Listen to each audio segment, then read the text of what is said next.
hear it for Democratic politicians who keep it real. Senator Alyssa Slotkin of Michigan says Democrats are, quote, weak and woke and should get some goddamn alpha energy and need to fucking retake the flag. I gotta say this. Partially true. I love this new trend where politicians say, fuck. Yeah. Shit.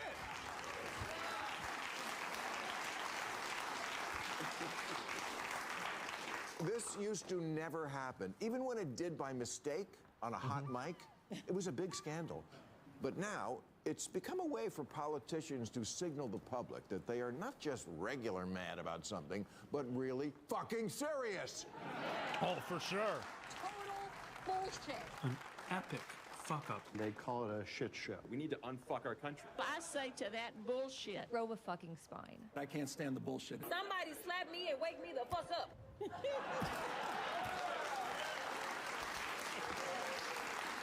And people love it. Look, a politician Half and said, half. I can't see it no more. Yeah. It's Half like and in half. a movie when they make an old white lady rap.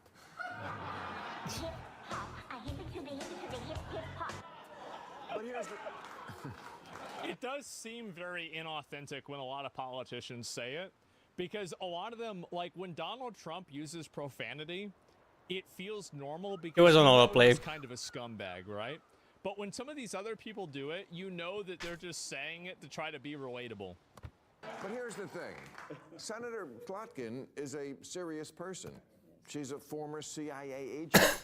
You know how every streaming action movie now is about a soccer mom who used to be in the CIA? Okay, that's really her. So we should listen to her because she's right. Lady Deadpool is right. Democrats should reclaim the flag and then get it clean because someone's been humping it. I remember that. Yeah.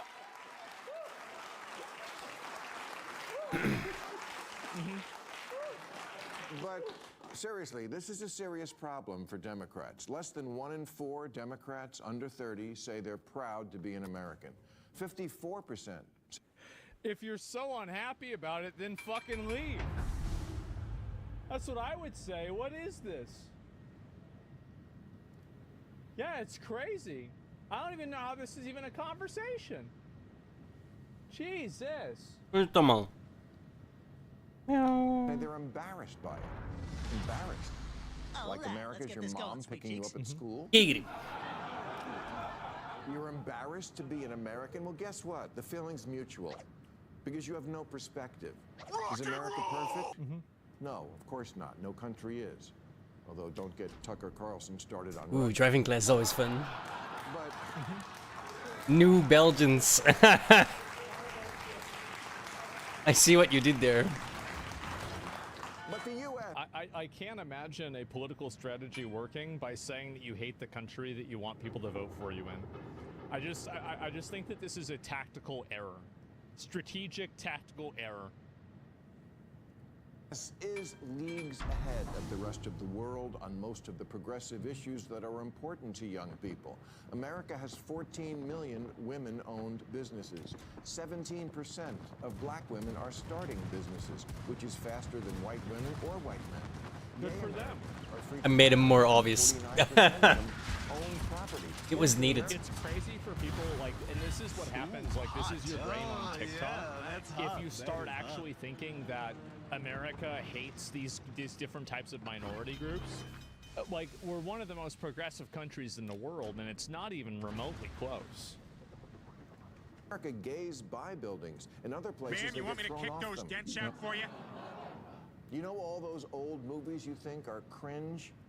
Well, they're cringe because America changed, because we modernized, way more than most societies have.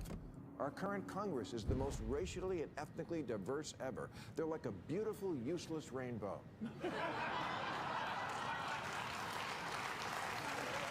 Working as intended. Yeah. I changed the shells too. Hopefully they look good. We proudly live in a land where every TV commercial features a mixed-race couple, including the ones where it makes no sense. Yeah. Moms Mom's black, dad's white, and the kid's Asian. You know. But here is the dilemma for Democrats. This Their one's young missing. people, their key constituency, not only don't like their own civilization, they like the wrong one. They actually think Hamas is a liberation movement. They chant for the Houthis. Who would do that? Rude. That sounds crazy. Aren't those guys terrorists? You don't have a soul. Who would do that? That's horrible. Thinking we will honor our martyrs at Yale. They're looking for love in all the wrong countries. Ooh. Oh. Someone needs to tell the kids that America is not the society where women basically have no rights, where there's zero freedom of religion and where dissent is punishable by death. Our democracy may be on. Yeah, they kill their own people, by the way. If you protest against Hamas, they kill you. Not so good, is it? I support, but we still have elections. They don't. You're going down. And yet at Coachella this year, when an Irish rap group projected onto screens, "Fuck Israel, Free Palestine," it got big applause. Globalize the Intifada is the Well, it's more than that. So, Oh, caught fire a little fuck earlier than I thought Israel, we would. Free Palestine. I could agree with this in general. What was this group? I think it was like Kneecap or something like that. I'm trying to remember the term. I just Man, want to you make want sure me that to you kick guys those understand. dents There's a out bit for of you? context to this that's missing. Bitch. Kneecap, yeah? Okay. Blow his brains out. Hopefully with his bitch wife watching. I could have spelled it. So, this is somebody right here. It's not enough that they're saying from Israel. This is the person who is doing it, reading a book about. This is, by the way, remember that Twitcher terrorist guy? This is the guy that every time it was something really smart. Friendships are really fast, man. It does make sense, right? They like to run away real He quick. ran Hezbollah, which is a terrorist organization. So I don't want anybody to misunderstand this and think that this is just simply, yeah, the scholar. Yeah, I mean, unironically he was, but he also led a terrorist organization too. And what the fuck? He's a Holocaust denier? I would have never guessed. And anyway, well, he's not anymore because he's dead. But anyway, this is a person who is reading a book written by, this is written by a guy that's the leader of a terrorist organization. So this is not simply Oops. a criticism. I should have paid of Israel. attention. This is an active endorsement of a terrorist organization live at Coachella. Very big difference here. So I don't want people to get the wrong idea. Globalize the Intifada is the catchphrase that's really catching on Yeah. these days.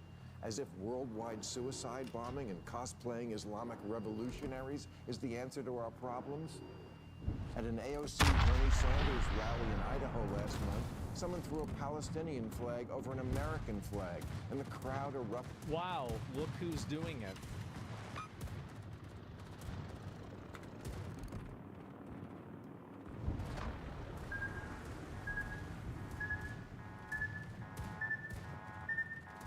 There are two groups of people in our society that cause all of our problems.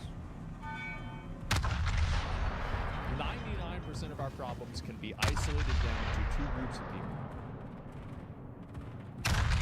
Isn't it crazy Ma'am, you want me to kick those how dents out often for you? that's true? Wow. What are the odds? In approval. What should have happened after that is one of the adults on stage should have told their young, loyal followers, this is not a symbol of freedom. This is.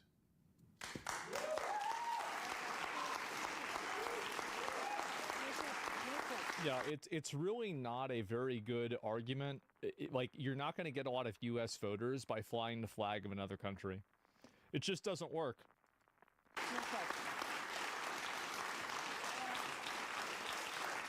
If the thought leaders in the Democratic Party keep encouraging and not rebuking the idea that America is cringe and the people who run Gaza are great, the Democrats are doomed. Alyssa Slotkin's right. They are completely doomed. You're right. He's completely right about this. is that there's a massive fissure that's happened, and I think the reason why that it's happened is that I actually understand why a lot of young people feel this way. It's because young people have felt like their opportunities and advantages in life have been systematically removed. And so they cheer and are happy for any group of people that is a destructive force to a culture that they feel like oppresses them. All right. And the worst part about it, hopefully this one goes a little they're better. partially right. They are. If you look at, you know, productivity and wages, if you look at home ownership and average income, if you look at, you know, like the Gini index of the difference between the highest income and the lowest income people, everything points to the fact that young people that are angry are right. I don't think that they're right and they should support terrorism. I don't think that's the solution. But they sure as hell can see that there's a problem. And that problem is real. No, we're at it again. Weak and woke, especially the white ones, and they indulge all sorts of nonsense from their kids. Oh, bro, he's saying it. He's saying it. Yep. A pattern that then continues on in the Democratic Party. Last election, it was all the gender stuff, the insistence that men can have babies and such. And now I fear that we like the terrorists is the new that.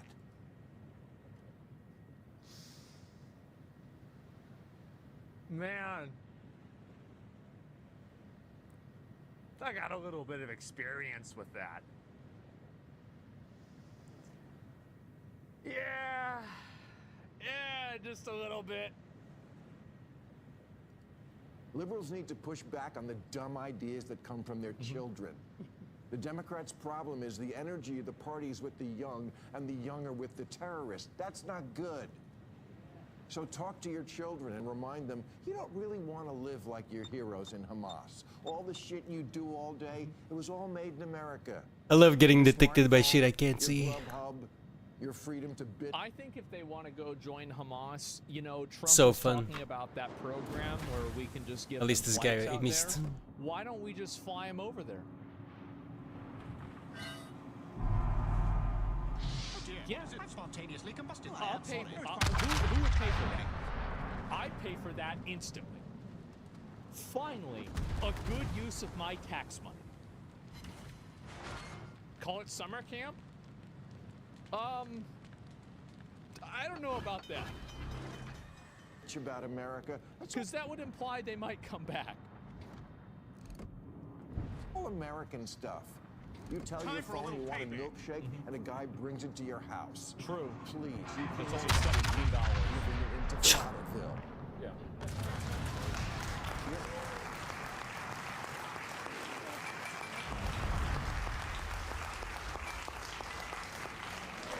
You're like the girl in White Lotus who was going to live in a Buddhist monastery and then lasted one night. I love this. It's like that lady that went to fucking Africa because she said the U.S. was racist. Caught fire a little And she's earlier like, than I I've thought had it with this bullshit water. I've had it with these bullshit, you know, fucking scams, these bullshit bribes. I've had it with these bullshit lizards. I've had it with these bullshit scorpions. I want to go back to America. And I say, welcome the fuck back. Yep, that's it. There's no lift. There's nothing. Yeah, I'll play it again. I know. She learned quick, and you gotta respect it, though, right? A little bit. The bullshit. Yeah, and that guy in the back, the bullshit lizards. Yeah, welcome back. Greatest country. Nah, there it is. Let's see. We're gonna watch this again. This shit was fucking funny. Oh, God, bro. They got this guy. Oh, Jesus. Oh boy, here we go. A girl from my hometown literally joined ISIS. She's dead now. Well, that's what you call natural selection. And before you say, oh, shouldn't you be more sympathetic? No, I'm not going to be sympathetic to somebody who joins a terrorist organization. You get what you fucking deserve. That's what I think. Right now, what I think happened last election is younger men, they would rather vote for somebody who, even if Fuck they you, don't Citadel. agree with, they don't feel judged by, than somebody who they do agree with that they feel like they have to walk on eggshells around constantly because they're going to be judged or ostracized or excommunicated. And what's interesting about He's right. He's right. this moment is it feels like the two parties in some senses have flipped where, you know, Republicans used to be the judgmental assholes. Some in many people ways. have the luck of horrors, man. It's Very true. Especially insane. in the 2000s and the 90s. I don't remember that very well.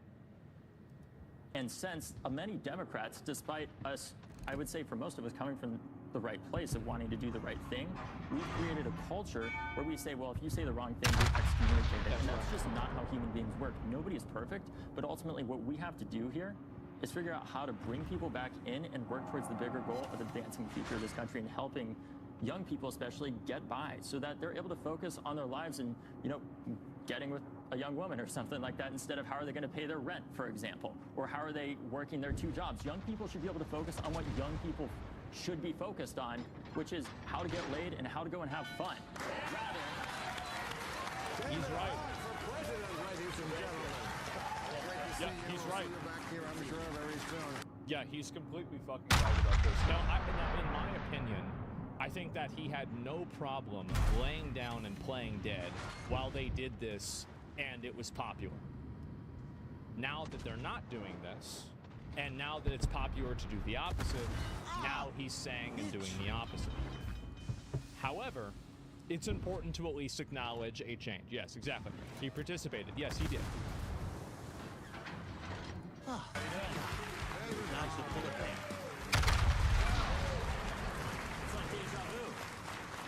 Look, we're very proud of you. We feel you grew up on this show.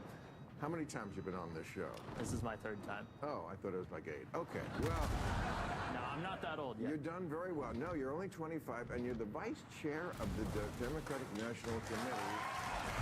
Very impressive. Oh, they must be really scraping a barrel. What does that job entail?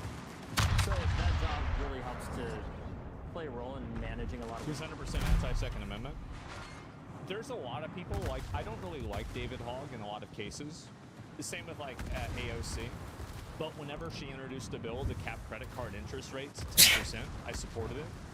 I think that it's important to disassociate people from ideas. Because if you can't do that, you run into the problem of demagoguery. And you start basically worshiping people. And I think that's a bad idea.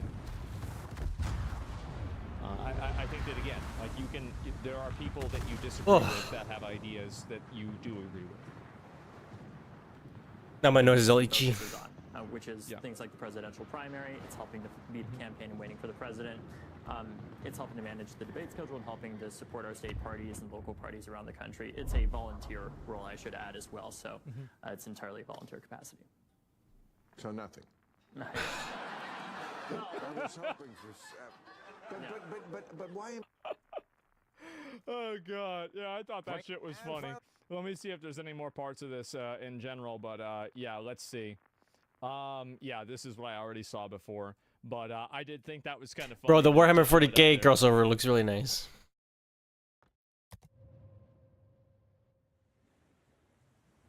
Right? Yeah. Even the orc one looks pretty good. Conflict, in my opinion. I hate that it's red, but okay. You know. Oh wow, this has 2 million views. Red makes it go faster.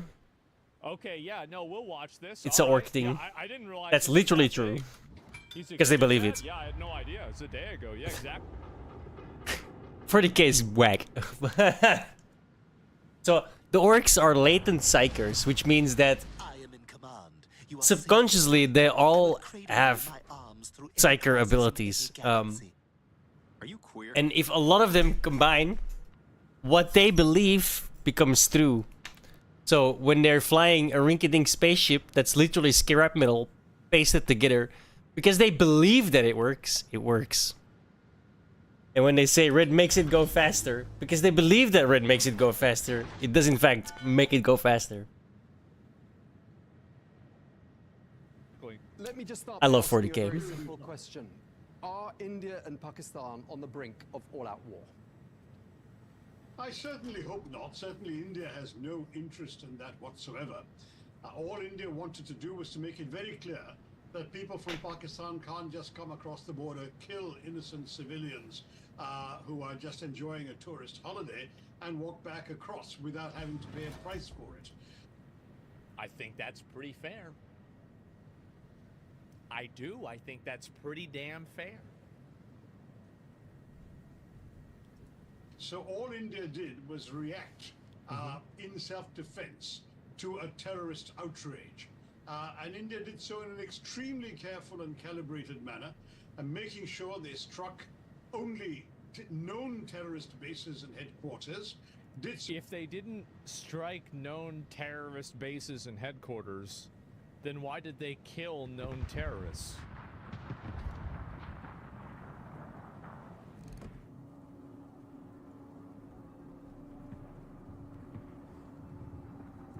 Only at night when there were likely to be no civilians wandering around the streets, and did so while very carefully avoiding striking any government or military installations in Pakistan. If Pakistan chooses to stop its unnecessary provocations, India will not act. I'm quite sure about that. There is no proactive military engagement coming from the Indian side beyond the attacks in reprisal to the terrorism.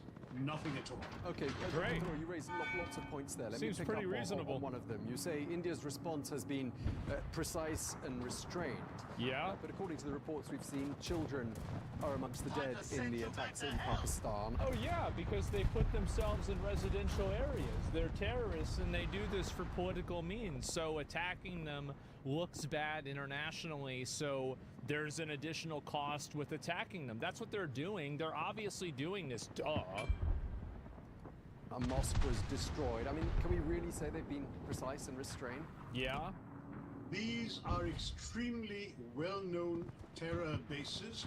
The headquarters of the Jaish-e-Mohammed in Bahawalpur and the headquarters of the Lashkar-e-Taiba in Muridke. These are not innocent places.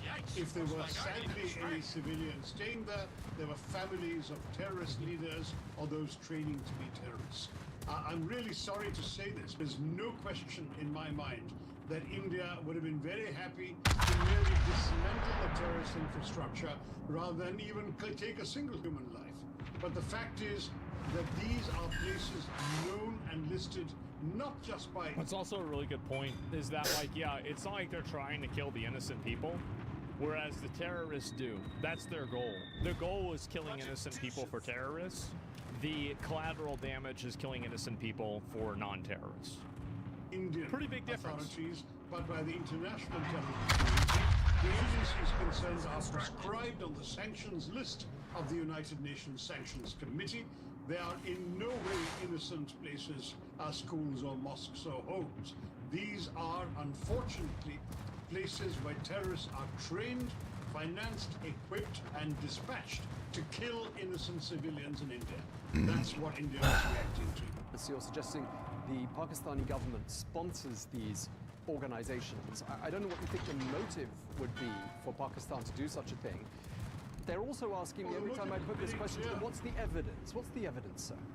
What's the evidence? Well, how about the fact that the Pakistani army generals went to the funeral of the terrorists? Fuck you! Like, I feel like that's kind of a pretty big one, right?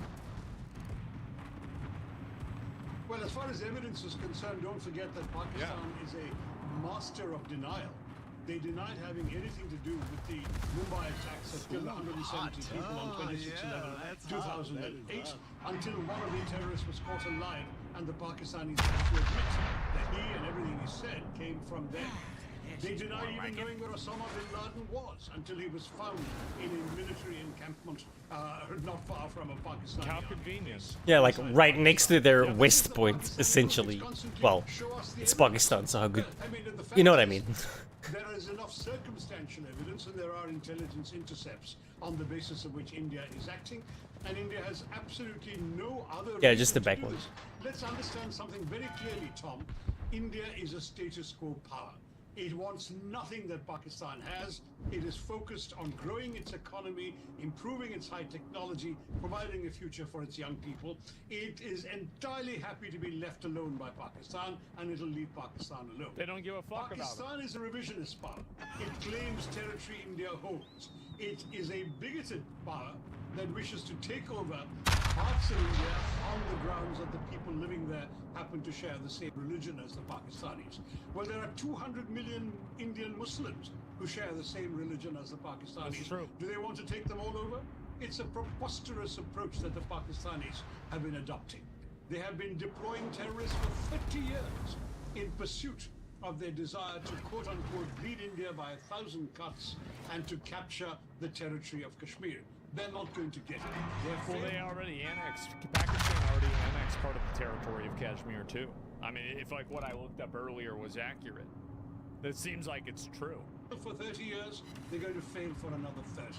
Then the sad, sad lesson that they must learn and have failed to learn. This guy sounds like the Indian version of David Attenborough. Is that terrorism is not the answer.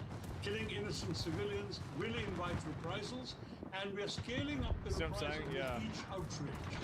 In 2008, after Mumbai, India tried diplomacy, tried grey-listing Pakistan, tried blacklisting the agencies concerned in the Sanctions Committee.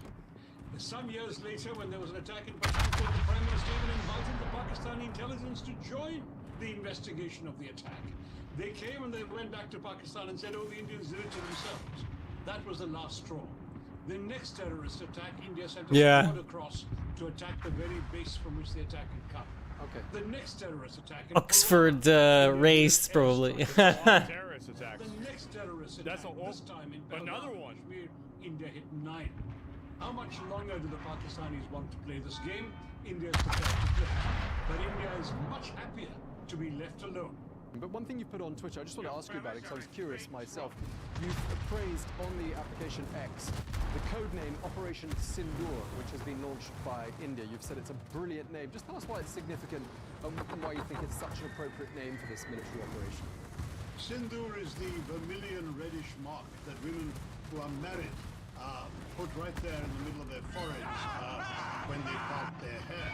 Okay. And the image that was seared into the nation's consciousness. Go on, give me a Citadel. Terrorist attack in Oh, he gave me. now newly widowed bride on her honeymoon, kneeling disconsolately. Yeah. In other words, a terrorist attack had wiped the sindoor off her forehead. Because only married women wear it. It was a very emotive... So that was the one where they killed her husband and they didn't want to kill her because they wanted her to like tell everybody what happened. Term I think that's what he's talking about. Of what had happened and why this action was necessary. That innocent civilians, including this young woman, and by the way, a few other women who were widowed in the process of the same attack, had all experienced. Let's try to be optimistic for a moment. In a grave crisis, there is sometimes an opportunity to iron out some of these nearly 80-year-old issues that exist between India and Pakistan. Do you have any shakes his head that we could perhaps turn this into an opportunity? Look, first of all, as far as the present crisis is concerned, there is no need to call upon India to exercise restraint because India is already exercising restraint. It has announced it will not initiate a single military action, but it will react if there is military action imposed upon it. So all the international community needs to do is to get Pakistan to behave, is to tell them to stop attacking. The moment they stop attacking, the moment they can find any excuse to claim their honor is satisfied, that would be the end of that. Okay, so if Pakistan wants... They've also, Pakistan since then has announced that they've won the war. Yeah. War, they will get it. Yes. And I We think killed their air they've bases. already- What do you yeah, mean? they've That already didn't won happen? the What? greatest power in a war. So that's on the present situation. I think the ball is entirely in Pakistan's court. I understand why Hassan likes the Pakistani side, because they also live in a fantasy land. Put a foot on the escalatory ladder Pakistan has. So that's the first and most important thing to understand. On the larger question, no sir, we are not going to allow terrorists to allow Pakistan to get what they want, which is to internationalize the dispute and to provoke a negotiation or a mediation to get them what they want. What terrorists have failed to... Yeah, if you do that, then they're just going to do more terrorism. Yeah, you can't feed that because then it just makes it happen more. He's right. They are not going to get as simple as that. We could have talked to the Pakistanis. On many, many occasions we've tried to talk to them. There were the famous back-channel negotiations for 4 years between Prime Minister Manmohan Singh and General Musharraf. The truth remains, however, that every time these processes of talking have been ended by a Pakistani terrorist attack. I forgot my cat was in it. Come on. While they're pointing a gun at us. Dr. Tharoor, who can talk to the Pakistanis and I went the wrong way. talk them down from this situation? Well, I mean, like, if terrorism is such a huge problem over there, wouldn't it be, like, wouldn't the main problem be, shouldn't Pakistan's military try to get rid of these terrorist organizations themselves? Because if they have this huge problem and these people are putting a target on their citizens' back, I mean, I don't know. I mean, like, because that's just what would make sense to me. It's like, if you're against these guys, why wouldn't you want to work with India and get rid of them? I mean, that's what I'm saying. I don't understand that at all. Dude, you have no clue? Surely the obvious answer isn't the correct one. Surely it's not. And help de-escalate. Who would they... There's some, you know, extravagant, crazy justification for why this actually makes sense. Surely it's not the obvious reason. Listen to, because it doesn't sound like there's a huge amount of appetite in Washington to get even the slightest bit involved in this conflict. The Chinese issued a very interesting statement. China is Pakistan's quote-unquote all-weather friend, and Pakistan has for some years now been a de facto client state of China. China controls 30% of Pakistan's debt, on top of which you have the big China-Pakistan economic corridor running through the country, which is of some economic value to China as well. So one would assume that that is one patron the Pakistanis would listen to. China has issued a very interesting statement. So they have to tell China to make them stop? That both India and Pakistan are their neighbors. They don't want to see a war in their neighborhood between neighbors. They would like there to be peace and understanding and calm. That would make sense. If China gives that message to Pakistan, that might be something Islamabad would be well inclined to heed. Okay, and in terms of you know, the sentiment towards the United States in India, I want to ask you about a piece in... You gotta look up why Modi is a racist and a fascist. He's doing this for elections. He silences opposition parties and he's assassinated their own nationals in Canada. So, let me get this straight. Do you think that... So, do you think... I'm just curious about this. Do you think that Modi is the one who orchestrated the terror attack that killed the 26 people? It's like a false flag. Like, India went and killed their own people in order to, you know, make this look bad? I don't know for sure.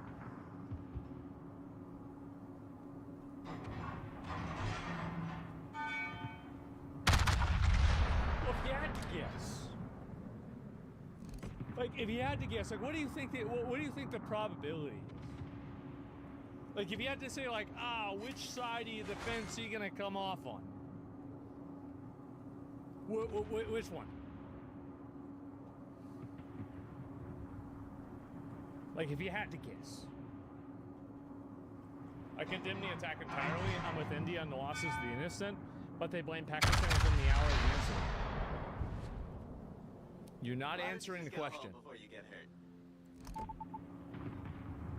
If you had to fall off on one side of the fence, showered him. Who do you think's responsible for the attack? Not Pakistan.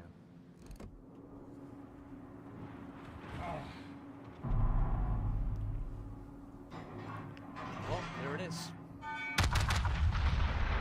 Oh, it's a cruiser. That's not gonna hit. Surely that's not it. The Times of India online edition. Oh, I got lucky actually. Damn. The US Vice President Almost killed him. J.D. Vance Sad. urges restraint, sparking outrage. That's the headline of an article, and it suggests that India feels backstabbed by the United States. And I just wondered whether that was a perception you felt, and whether it's a widely shared feeling? As I said, I haven't actually seen that article, so I don't know what the author intended. But to my mind, we have already announced restraint.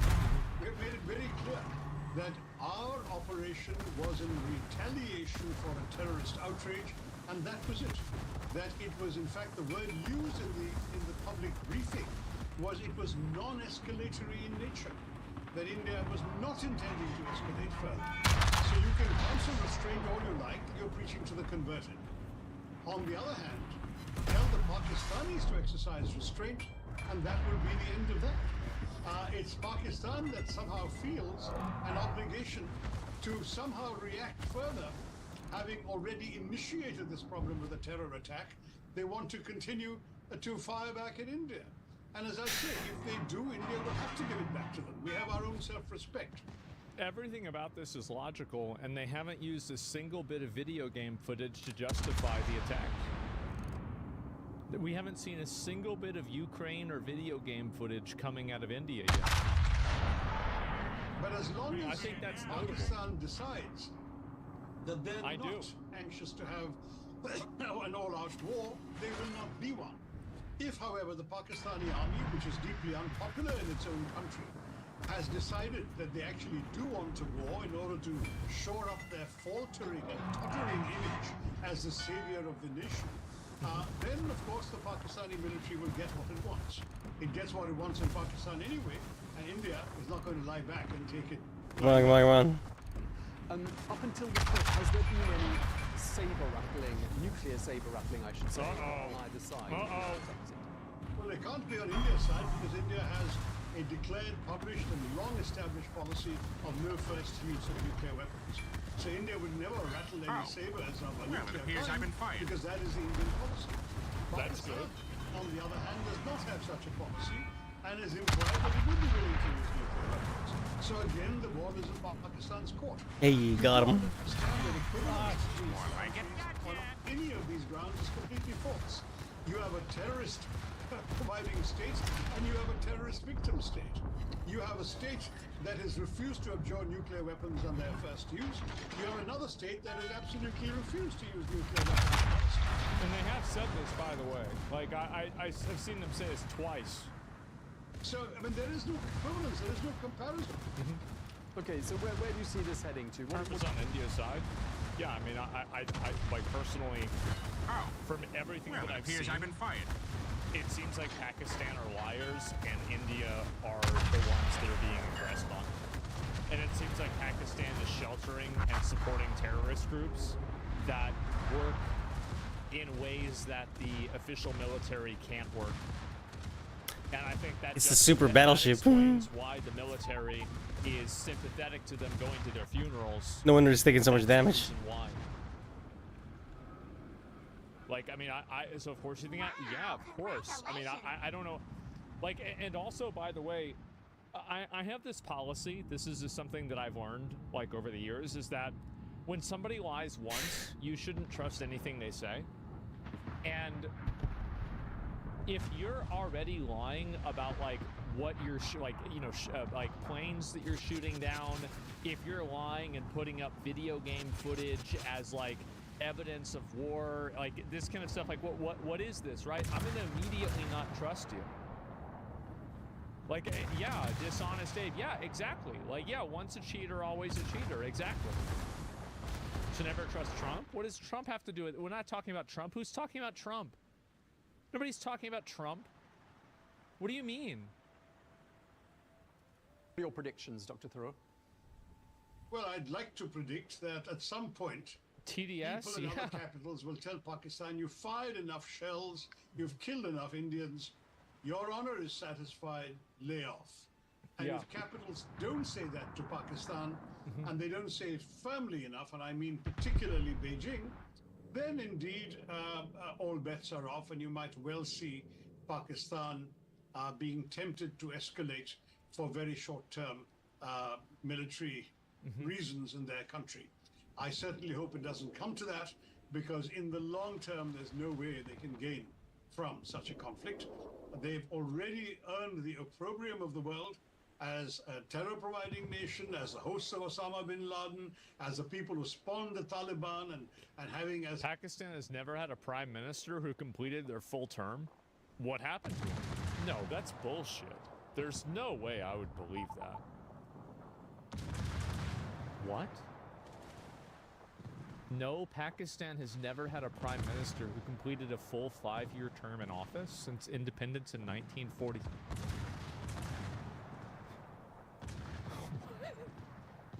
Assassinations, dismissals, military coups, Supreme Court disqualifications, no confidence votes, resignations or internal conflict. Holy shit, bro. Can you imagine how stressed out you'd have What a to hellhole. be? Like, being the Pakistani prime minister, you're like, fuck. Oh, no. Yeah, bro, I'd be so stressed out. Oh god, it's a shelf life. Yeah, oh my god. Military influence, constitutional powers, political instability. No Pakistani prime minister has completed a full 5-year term. Oh my god. Wow. Hillary Clinton evocatively said, having nurtured vipers in their backyard, they've been bitten by the same vipers they've nurtured. This is a country that really, really needs all the goodwill it can get from the rest of the world. And for that reason, what Pakistan needs to do right now is to stop its military provocations, do not embark on any further misadventures, and let this thing die down. India certainly does not want to prolong it. Just lastly, I mean, would you say in India there's unanimity on this issue right across the political spectrum? Nice little crisscross. All Indians sing from the same song sheet here. Very, very strongly so. And in fact, India, I mean, I speak for an opposition party, and the opposition party, the Congress party, was the first to stand up and say we stand with the government and behind our armed forces in this That's pretty meaningful. particular moment of national crisis. We do have domestic political differences. Those will be addressed when the crisis is over. Yeah. Right now, we are all united, and I see very, very little dissent. Of course, there are people who prefer peace to war. So does any sensible human being on the planet. But when war is thrust upon us, it would only be a coward who refuses to fight back. And we will fight back if it's thrust upon us.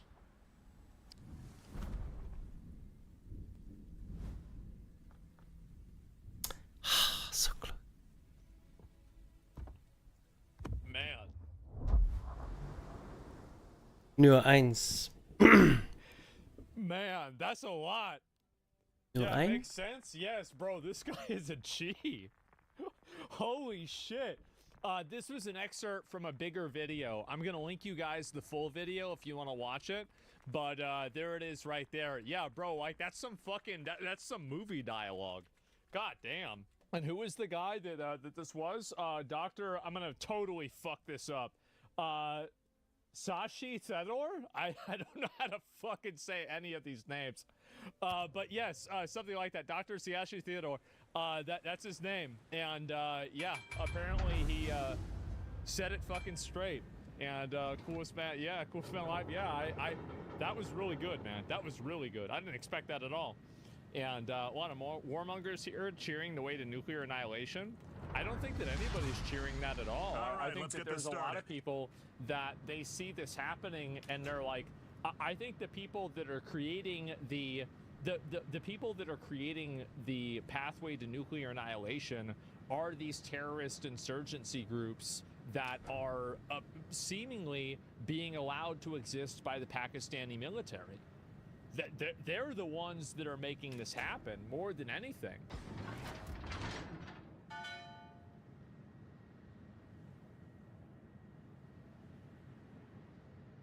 Terrorist insurgency groups that are seemingly being allowed to exist by the Pakistani military. They're the ones that are making this happen more than anything. I was wondering why is it so loud? Why is it so quiet? So the YouTube jumped to my own stream. I didn't really.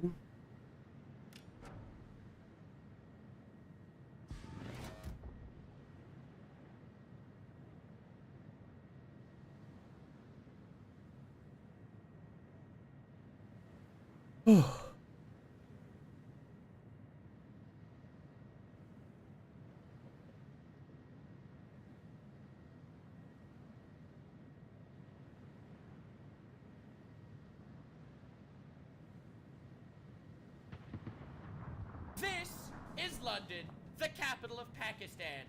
And currently there is a war going on between Pakistan and India. Now, a lot of people are unaware of exactly what's going on in the world. So we are here to teach everyone about society as a whole. So in the capital of Pakistan, they are currently arresting people for Islamophobia. If you are Islamophobic, they will arrest you in the capital of Pakistan.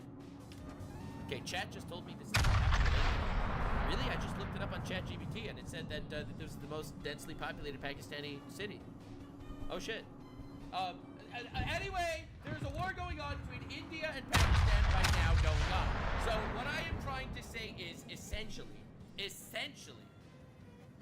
what happened was, from my perspective, there was a terrorist attack that took place in India, perpetrated by people from Pakistan. India retaliated by bombing Pakistan, and now people are shooting down each other's fighter jets. People are at war. There's flames. There's battles, and we're gonna get all the lore for this conflict because apparently the Pakistani defense minister got absolutely hooked on the mainstream media. So we are unironically going to be watching that man humiliate himself. Now, I do have to say this is chemical warfare because smelly people are fighting. That was a racist joke. I did it on purpose so that the racists in my audience could leave a like and subscribe. I know who I'm pandering to. And so now, finding out now was recommended to me that they made this video. I do know a little bit about the history of India and Pakistan and in regards to this conflict, but anyway, let's see what it's all about. In April 2025, a peaceful tourist town in Kashmir. Oh, it's always Kashmir, isn't it? So apparently the British pulled out in 1947, I think, and they basically broke India into two parts. Now there's India and Pakistan, with Kashmir is in the center, and it's being fought over by both sides. That was kind of the incredibly condensed history lesson that I know. Pakistan is largely Muslim, and India is largely Hindu, and racial violence, and lots of battles.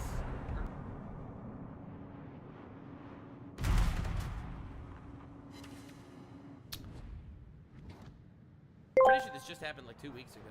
And here we observe the elusive PJ in his natural habitat. Nestled in front of his glowing monitor, he engages in a curious ritual known as World of Warships. Notice the furrowed brow. Expected sadomasochism. Classic signs of rising salt levels. In the background, the call of the Hassan debate echoes truly a marvel of modern stress endurance. That is true. Maybe that's why I can't swallow for shit. I don't unplug.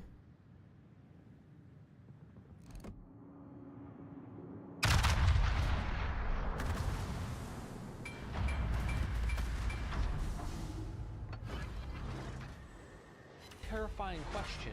Are you Hindu or Muslim? That's it, baby. The racial tension in India is crazy. Oh my god. Oh my god. Yeah, race war! Woo! I'm sorry, I should not be cheering. I'm just trying to make this entertaining. It's obviously f***ing awful. It's obviously f***ing awful. Listen, it's probably a coincidence. It's probably a coincidence that the terrorists are attacking people in India. If the answer didn't match, they opened fire. Holy fuck. That's how it went down? They just walked in and they were like, Hindu or Muslim, and if they didn't say Muslim, they killed them?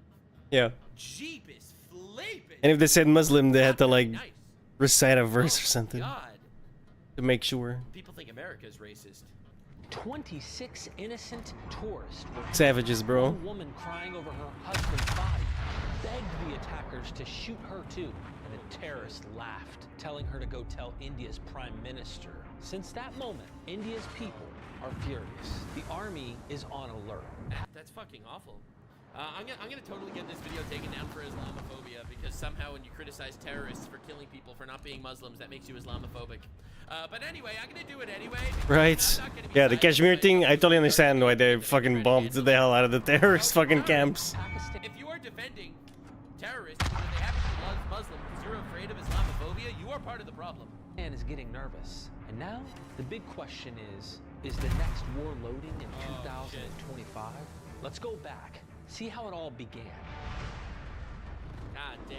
All right. At the time of independence in 1947... I told you it was 1947! You see, I know something! Let's go! Damn. British India was divided into... Look at how many people... nations. Alright, see, this is my problem with this game. Look at how many people of our team are on the west flank. And they couldn't even capture the fucking base.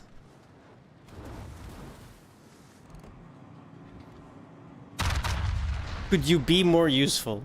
I think not. Useless, sorry. Useless. Damn it, I fucked that up. Which had a Hindu majority population, Pakistan, created as a homeland for Muslims. But the split wasn't as clean as drawing a line on a map. What do you mean? What? What? No. What? That sounds like probably has brain dead takes here. Yes, he probably does. That's crazy. That's crazy. Listen, in 1948 is when Israel became a country. That also went down with peace and prosperity, and everyone got along with their neighbors. I have to type, and nobody would listen. And deeply personal. Over 15 million people were forced to move. Muslims from India to Pakistan, and Hindus and Sikhs from Pakistan to India. Entire families uprooted. Trains filled with refugees arrived slaughtered. Neighborhoods that had coexisted for centuries turned on each other overnight. It became one of the biggest and bloodiest migrations in human history. Oh no, I turned that shit off, dude. Immediately. That trauma didn't In just any vanish, game it whatsoever. turned into resentment, and the cracks only got Public voices. It's definitely, Cancer. It's definitely a complicated topic that I obviously don't know about, but I'm pretty sure, according to, again, I don't want to make aspersions here. Yeet. To Islam, I think any country that has Islam in it, Fuck you, is bitch. considered a country that belongs to Islam, right? Dirty ass destroyer. So I do think there are going to be some radicals that you know, are likely not very nice to people in India. Well, as we've just seen. Now the crazy thing is, I didn't expect to see a war like this, a war between Pakistan and India. This is crazy.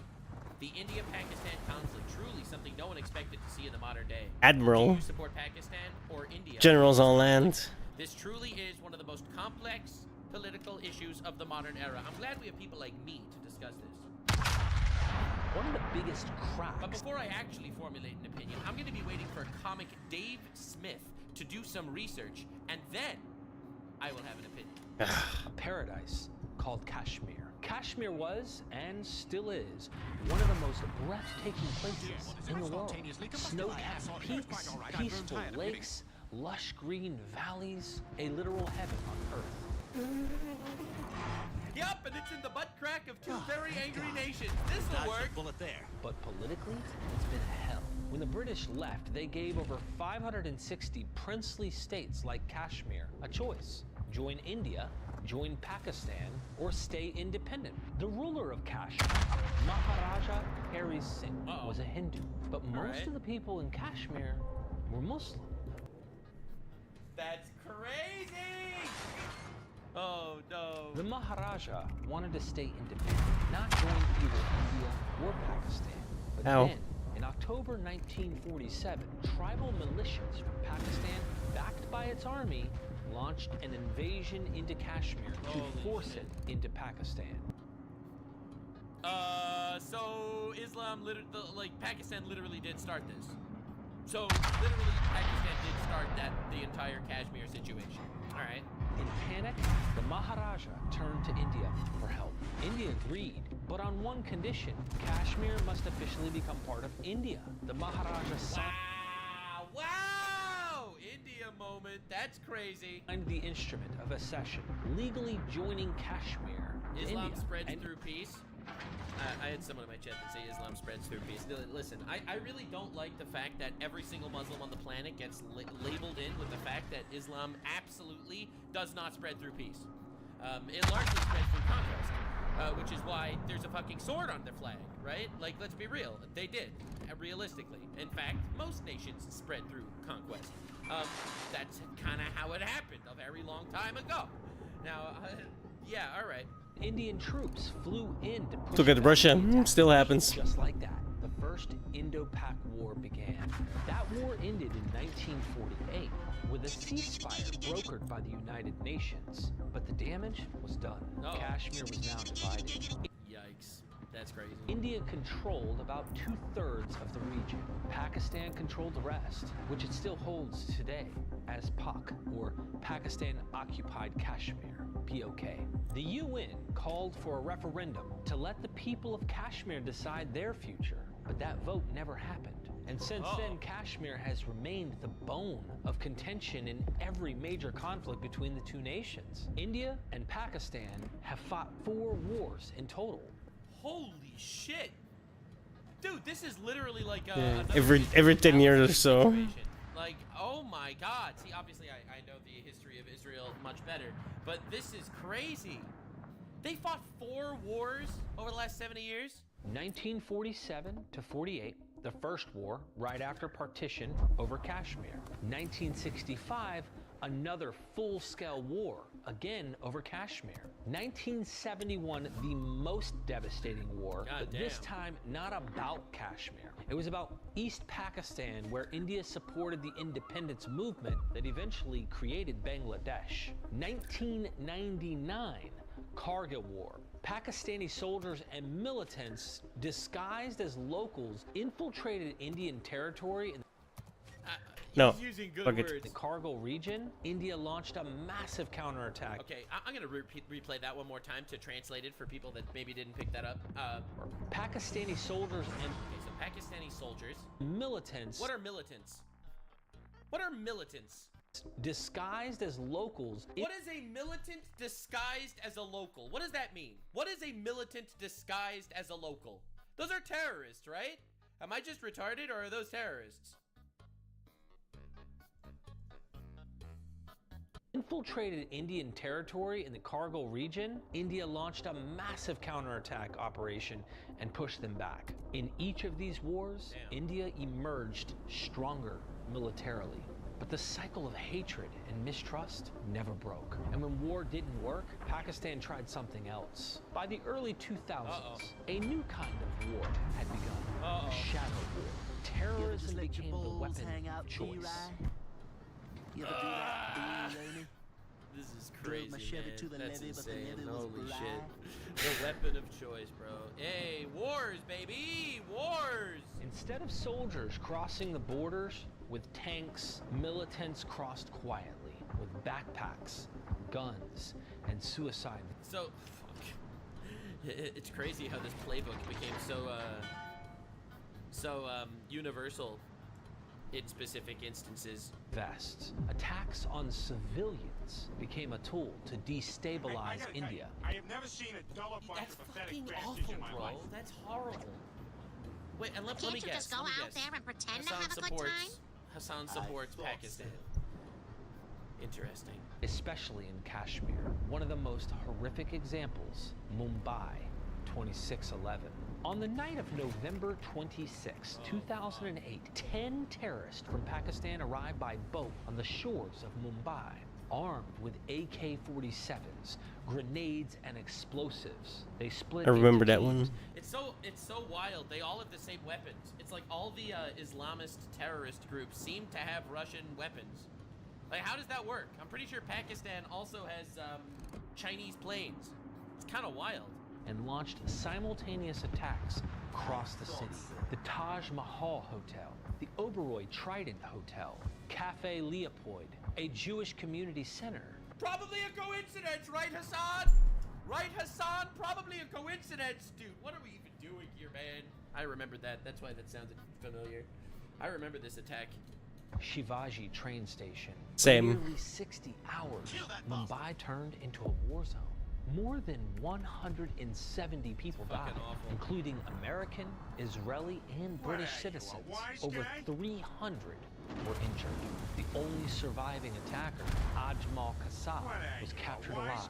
His interrogation revealed detailed planning and training, all traced back to Pakistan-based terror group Lashkar-e-Taiba. Then came... New terror group just dropped for Hassan to support gamers. We're so back. We are so back. Like this playbook, it's getting really old. It is getting so old. Oh my god. And by the way, when you say Islamist terrorist group, which is just a factual definition, they call you Islamophobic. They will. If I lived in England, I'd be in jail. Okay. That's how fucked this shit is, bro. In 2019, a suicide bomber rammed a vehicle full of explosives into a convoy of Indian paramilitary forces in Pulwama district, Kashmir. 40 soldiers were killed instantly. It was the deadliest attack on Indian security forces in decades. The terror group, That guy's fucked. based in Pakistan, claimed responsibility. India's response? Swift and bold. In the early hours of February 26th, Incredibly hot take. Incredibly hot take. If someone is trying to kill you, Oh, he survived. attacking back Impressive. doesn't make you the aggressor. I don't understand. Dude, this is Hassan Piker, all right? The largest leftist political streamer on the planet. Look at his last content, all right? Him covering someone that said fuck the Jews, obviously. Petty drama slop, as he likes to call it, a Trump interview. This is him pushing false rape allegations against Tectone. I covered that. This is him pulling other false allegations against Asmongold. I covered that. This is Fox News talking about him. Slop, drama slop, more drama slop. All right, we got drama slop. We got AI drama slop. We got Bang Beer showed up in America. All right, so sure. Incompetent government. All right, nice. Yeah. He didn't mention the terrorist attack, and he didn't mention India's counterattack. He's not even talking about it. It's because he can't blame it on the Jews yet. Give him a week, he'll blame the Jews. Give him a week, he'll find a way. No Jews, no news for Hassan Piker. It dropped off a lot. Indian Air Force jets Started out good. bombed a terror training camp Then I started dying. in Pakistan. This was unprecedented.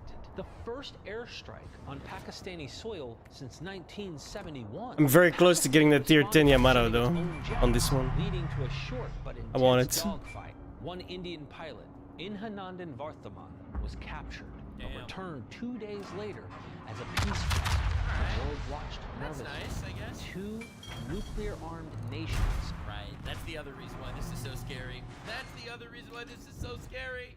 Hassan did mention it, but it was heavily biased towards Pakistan every time! Every time! Did he call it a genocide yet? That's his next Pretty move. much, yeah. Yeah, you don't want to get spotted. And then they calls it a genocide. That's the Hassan strategy. Oh my god! He covered it because CV's fun too. Really rocketed the attack.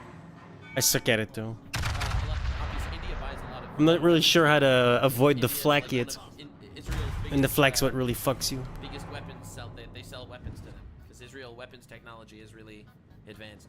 His fans call it a genocide already. Makes sense. Anyway, enough about Hassan. I don't really care about him, to be honest. But the point that I'm trying to make here is, unlike most other little dramas that go on in the world, like if you look at the current Israel war that's happening, the other countries that are at war with Israel do not have nukes. Russia versus Ukraine, Ukraine does not have nukes. Right? At this point, you're not worried about like some sort of world-ending war. Both Pakistan and India have nuclear weapons, and that makes this incredibly scary, especially because I'm pretty sure Pakistan said we are not losing this war. If we ever get close to losing this war, we will lose the whole world.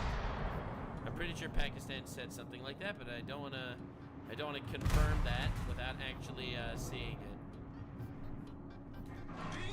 I want to see. I'm pretty sure the Pakistan defense ministers actually tweeted that.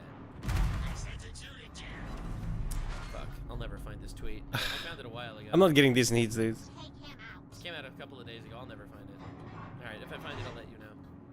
One spark away from disaster, but the situation de-escalated for the moment. Still, the attackers never fully stopped. Cross-border terrorism continued. Sleeper cells were busted. Indian security forces... Meanwhile, in Luckadhor land... further strikes.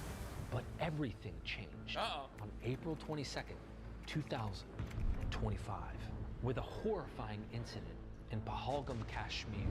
The scenic town of Pahalgam, nestled in the Kashmir Valley, is known for its tranquil beauty, horse rides through pine forest and peaceful rivers. Every year, it's a draw in thousands of tourists from across the country and abroad.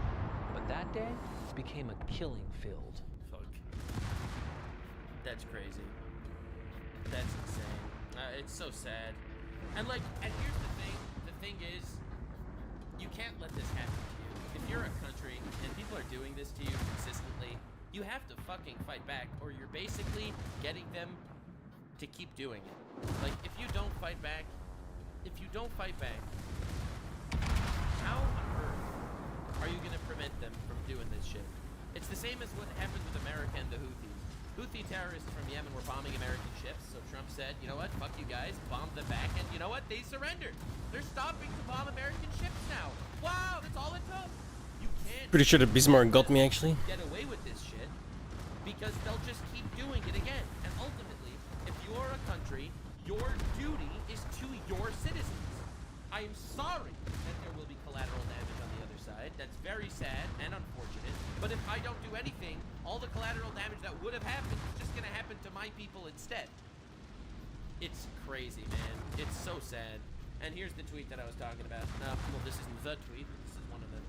Pakistan's defense minister, Khawaja Mohammed Asif, threatens the whole world. If India threatens Pakistan's existence, we will make sure no other country survives. Which is like, I mean, it's a classic move, I guess. We've seen statements like this in the past, but yeah, that's fucking crazy. Kill them all and let God sort them out. No, that's crazy, bro. Tourists, like always, had arrived to enjoy the mountains.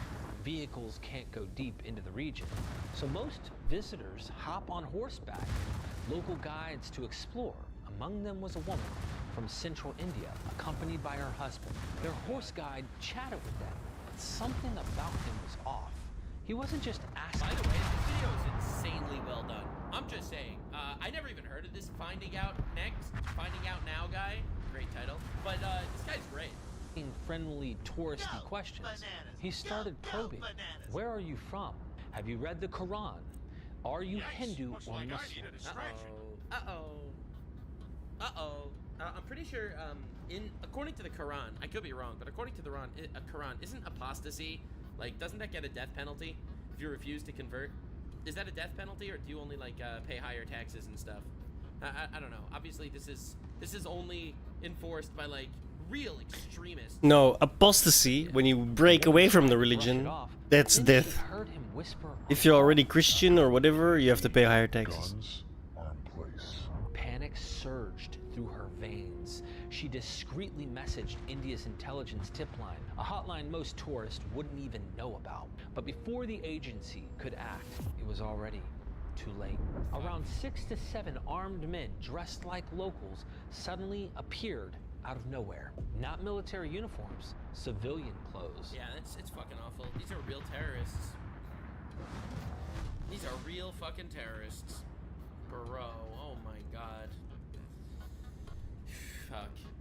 Horses and hidden weapons. And like, you know that this shit will cause more civilian casualties. When the actual terrorists dress like civilians, and then India is gonna inevitably bomb civilians to try to take out the terrorists. Like, no shit.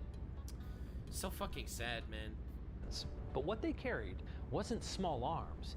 It was full-blown automatic weapons. They started pulling terrorists off horses, shouting, "Those are still small arms." Hindu or Muslim? If Muslim, read the Quran. If not, they opened fire. Bullets flew in all directions. Screams echoed through the valley. The attackers didn't care if there were women, children, or elderly. Anyone. I hate the way this guy is telling it. Nightmare. This is it's like, bro, this isn't most daring. Of October 7th. Jesus. It's a fucking nightmare. Who couldn't answer in the way they wanted was shot. 26 innocent tourists died on the spot. Fuck. I think 25 of them were Indian and one was from Nepal. Such a tragedy, man. It's such a tragedy. One woman lost her husband right in front of her eyes. Through tears, she shouted at the attackers, "You killed him? Kill me too!"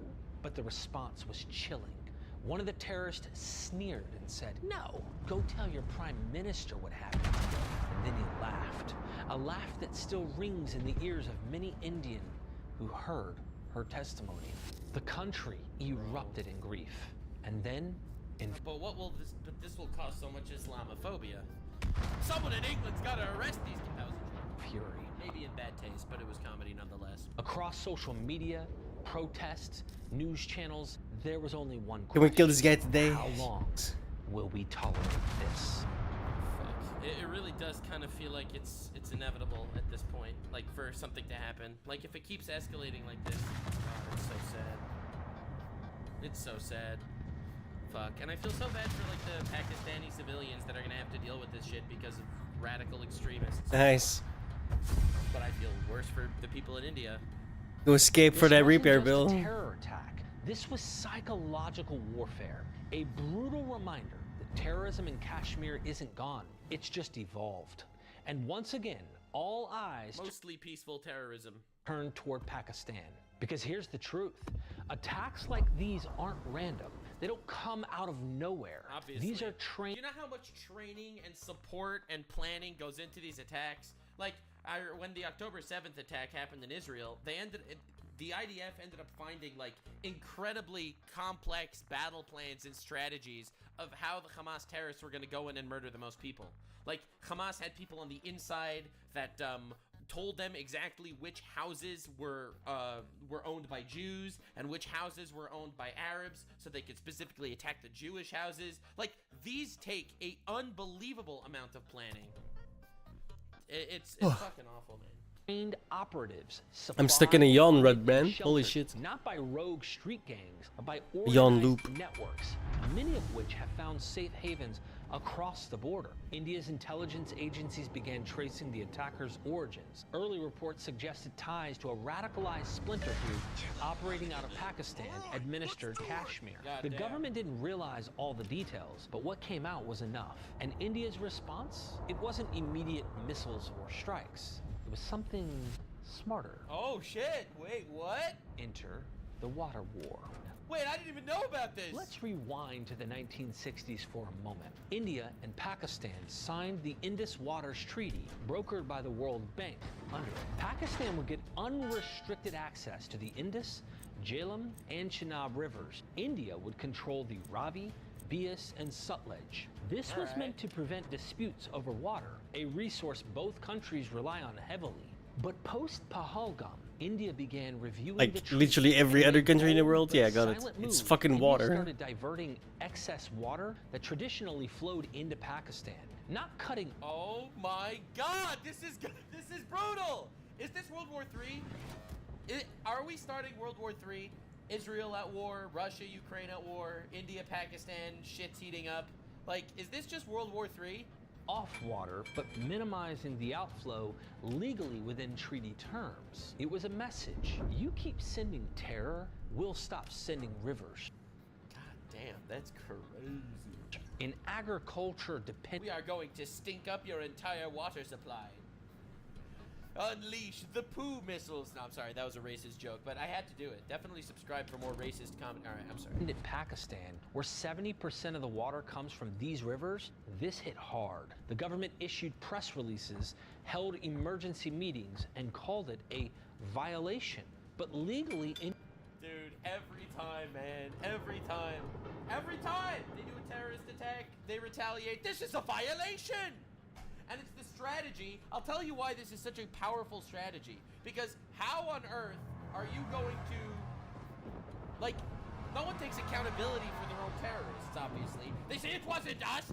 It was an insurgent terrorist group. We have no control over them. Why would you punish us? It was the terrorists! And they might be true, and they might not be true. But that's the problem, bro. India hadn't broken anything. It had simply stopped playing nice. Meanwhile, back at the line of control, things got hotter, literally. Small gunfire exchanges began almost daily. Reports surfaced of drone intrusions, sniper activity, and unmanned surveillance aircrafts being taken down. But that wasn't all. For the first time in over a year, Indian Air Force fighter jets began routine patrols. Oh my God, it's happening. It's a war. It's a war. Once the fighter jets get involved, man, it's not good. Across northern air zones, especially near the borders. Troop movement increased. Tanks were spotted near forward bases. Special forces began training drills close to the border. This wasn't war, but it wasn't peace either. Then it was war. It was war with a different label. Did you see the CNN educating Pakistani minister? We are going to be covering this, don't worry. Pakistan, already reeling from an economic called the border crisis, skirmish. a falling currency, and skyrocketing inflation, suddenly had to prepare for something it wasn't ready for: escalation. While Indian military analysts discussed precision response and surgical strikes, Pakistani generals were seen holding late-night emergency meetings. And the civilians? They were lining up for basic groceries. As flour prices doubled and fuel became scarce. Oh God, it's awful. Dude, obviously I feel so bad for the civilians in all these countries. Like, they don't have anything to do with any of this shit usually. 12 o'clock. Break. This Missile. is awful, man. Public trust in the government hit rock bottom. But did that stop the military elite? Not really. Pakistan's leadership has often operated with the mindset of strategic debt, keeping the India conflict alive to justify its military control over internal affairs. But this time, with international pressure building and their economy in free fall, their bluff might just be called. At this moment, India hasn't launched a full-blown military strike, but the chessboard is set. Tensions are the highest. Fuck around, find out. We are truly living in that era. They've been in years. Troops are alert, borders are hot, diplomats are working overtime, and across both countries, citizens are wondering, is this the start of something big? Okay, that was a great video. I'll link in the description, obviously. Now we're going to look at the Pakistani minister getting absolutely cooked. But I do have to say, All evil ships, attack! I do have to say, I wish this guy was useful. the war Oh, actually it's did DSP. start, because Of course right not. Right after this took place, I'm pretty sure India did bomb Pakistan. I'm pretty sure India did, in fact, bomb the fuck out of Pakistan, and Pakistan shot down like 5 of their planes. So this is a war. This is actually happening right now. Not joking. This is a legitimate war that is going on, and everyone wants to justify continuing the war going. It's pretty scary. I can show you videos of the explosions and shit, but I get demonetized every time. Dude, this game is such cancer at high level. Oh my gosh. Still okay. Humiliated on CNN. Dude, CNN! Fighters not defending terrorists. I've never seen this before. This is a huge moment. I cannot wait for all the protests to start on American campuses. This is gonna be crazy. All right, locked in, boys and girls. Let's see what we got. Pakistan's Defense Minister Khawaja Mohammad Asif was humiliated in Let's do. failed to provide evidence of his claim that Pakistan shot down 5 Indian jets in a... Wait a second. So the 5 Indian jets that were shot down, that's not confirmed. Pakistan claimed it to look cool, but it did. Oh, He's coming in. drone in retaliation to India's strike on Pakistan, Kashmir. Always one crashed. You've just brought up the fact that India lost some fighter jets, so let's be quite clear about this. Pakistan claims it shot down 5 Indian Air Force jets and a drone, as I understand it. India says there's no evidence of that, no proof. So can you provide more detail? Hold on. Can you provide more detail? And is this the response that your army spokesman threatened, or is there further action to come? Let's start with this very specific... Oh God, he made an error. He made an error. Wait. He made a mistake. They actually want What was proof. the... Oh God, never ask them for proof. It never Weird. works when you ask for proof. So Pakistan said we shot down 5 of your planes. India was like, no, we didn't. And now he's asked for proof and he has nothing. Oh my. That was weird. I had like a map Crazy. of a harbor. That was fucking weird. Shit again, where I've never there was seen that before. hospital in Gaza that got bombed, and they immediately said Israel bombed our hospital, and of course Hassan believes it immediately, and then it turns out that they bombed their own hospital and blamed it on Israel. Like, oh my God, Pixar, it didn't happen, I guess. God damn. Allegation of 5 fighter jets shot down. Where's the evidence for that, sir? Wait. It's all over the It says social expendable. media, on Indian social media, not on Is that only for one game? You're telling me that the evidence is social media? Dude, you have got to be shitting. Wow. There's no way this is true. God, I fucking despise the people that run this game, dude. They're such fucking filth. Holy shit. Into Indian occupied Kashmir. And it's all over Indian media today. Yeah, they're such filth. Oh The my reason to god. talk to you today, sir, it's not to talk about content all over social media. I'm sorry. It's not to talk about content all over This is social media. I'm so asking very manipulative. It's specifically. crazy. Online commentators blasted Oh the my misstep. god, he got annihilated! The defense minister of Pakistan is using freaking look on Twitter, bro, as an argument for evidence for the claim that they bombed these ships. We're close. India demands 10 bobs and 2 vagine from Pakistan, or else the strike. Then watch me fail miserably with the Yamato because I still suck, you know? Right? Media as the source of information That won't about change. what their own military has done. Wow. This commentator agreed, saying a laughing comedy show is going on. Who has made him the defense minister Get one of game. Pakistan? Please don't fuck me over. Was made even more bizarre after it was revealed that CNN published an article saying French intelligence confirmed Pakistan downed the French-made Rafale warplane that was being used by the Indian military. However, Bro, this is crazy, bro. This is crazy! Oh my god, fact check, no, they just lied. This is the problem, bro. There's so many lies, and so many people believe it. I thought this was true. I didn't think they'd lie about shooting down 5 fighter jets. I totally thought that was true. I was just misled. Anyway, this is just a lie. It is crazy it's crazy how much they lie. They just lie, and they lie, and they lie, and the propaganda actually works. Like, they show videos of people holding dead children saying, look what they've done to our children, and then it turns out that those videos were taken like years ago and reposted claiming to have been from ex victim, right? Like, dude, bro, this is crazy. in another twist, the Times of India are saying the article is fake, despite the world's media reporting on the downed craft. The alleged retaliatory strikes by Pakistan came after India struck what they referred to as terrorist locations in Pakistan-held Kashmir yesterday. You are all clear to engage. I don't like these. Damn, there goes my monetization.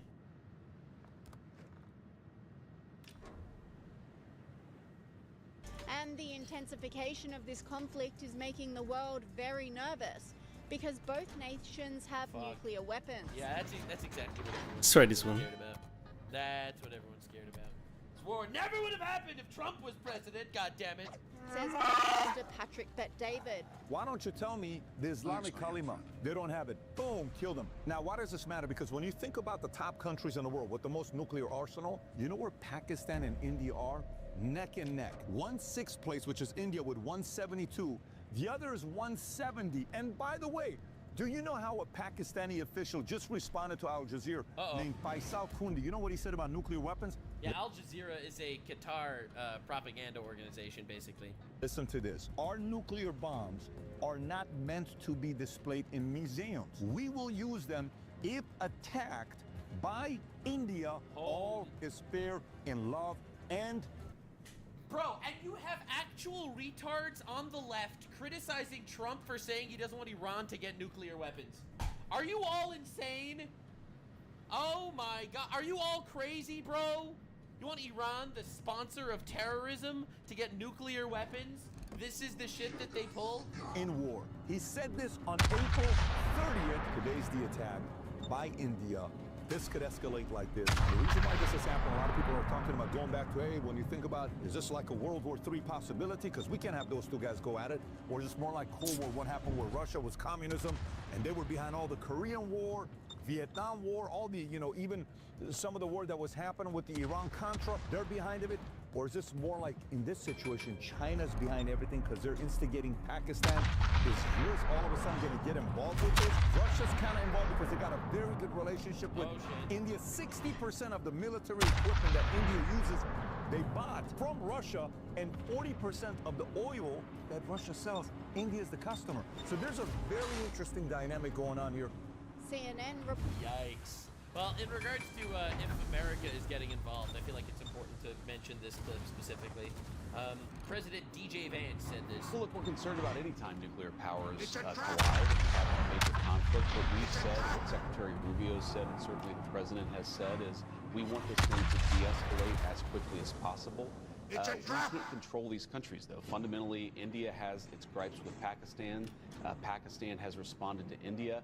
What we can do is try to encourage these folks to de-escalate a little bit, but we're not going to get involved in the middle of war that's fundamentally none of our business and has nothing to do with America's ability to control it. You know, America can't tell the Indians to lay down their arms. We can't tell the Pakistanis to lay down their arms. And so we're going to continue to pursue this thing through diplomatic channels. Our hope and our expectation is that this is not going to spiral into a broader regional war or, God forbid, a nuclear conflict. But sure, we're worried about these things, but I think the job of diplomacy, but also the job of cooler heads in India and Pakistan is to make sure this doesn't become a nuclear war. If it happened, of course, it would be disastrous. Right now, we don't think that's going to happen. He's right. Thank God. Thank God America's not sending troops into this war. Thank God. But yeah, technically he's right. Technically it's not America's business. That said, it's fucking scary. But technically it's not America's business, and I'm glad that that's kind of his,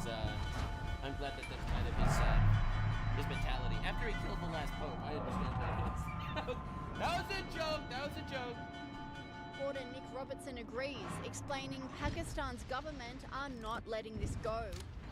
Yeah, we've heard a lot from government officials today, defense minister, the military officials speaking, and the prime minister. And the prime minister been on TV quite a lot, having a meeting with his National Security Committee, speaking to Parliament. But he gave an address to the nation a couple of hours ago. It was pretty kind of emotive stuff, and it was very clear. This is still headed towards the very clear potential for escalation. He said, India has to pay. The blood of our martyrs will be avenged. The blood of our martyrs will be avenged? There's no way anyone could think that the person that said that is a good guy. Like, come on, man. Normal. I feel so bad for the civilians. I feel so bad for the civilians. These regimes are run by these fuckers. Like, come on, bro. Oh, man. Basically at a time and a place of our choosing, and that's pretty much the language the military here are using as well. The guy's gonna get hurt. Did say today that he wants to avoid an escalation, and or not. Everything seems quiet tonight, and it is. At the moment, I think the country is on tenterhooks. There's been increased shelling across the line of control, that de facto border between the Indian and Pakistani bits of Kashmir. India says that 12 civilians have been killed on their side, dozens of others injured. And after the sort of dust settled in the overnight attack, which was just over 24 hours ago now, Pakistani officials say that 31 people were killed, and among them women and children, and dozens of others injured. So everyone now has a clear picture of what happened, and Pakistan's laid out its position, and it does seem to be a question of their move next. Nick. Yikes. Yeah, that's scary. Someone in my chat just told me to look this up and I didn't believe it, so I didn't want to say it out loud, but apparently it's true. Apparently this is a video from Pakistan where the Pakistani army officers are openly participating in the funeral of terrorists. That is scary and fucking horrible. Oh my god, dude. That's crazy. Apparently this ended up in the Senate. Indian Foreign Secretary shows a photo of state funeral of terrorists killed, proving terrorism is directly linked to Pakistani government. Yeah, if the government officials are gonna go to the funerals of terrorists, then yeah, they are aligned. Like, come on, dude. Anyway, a lot of people don't know, but I want to show you the military strength of both sides. I felt like it would be important to bring this up for this video because this is educational content. Definitely subscribe for education. So this is currently India firing poo missiles at Pakistan. As you can see, it's going very well. And this is Pakistan preparing their soldiers.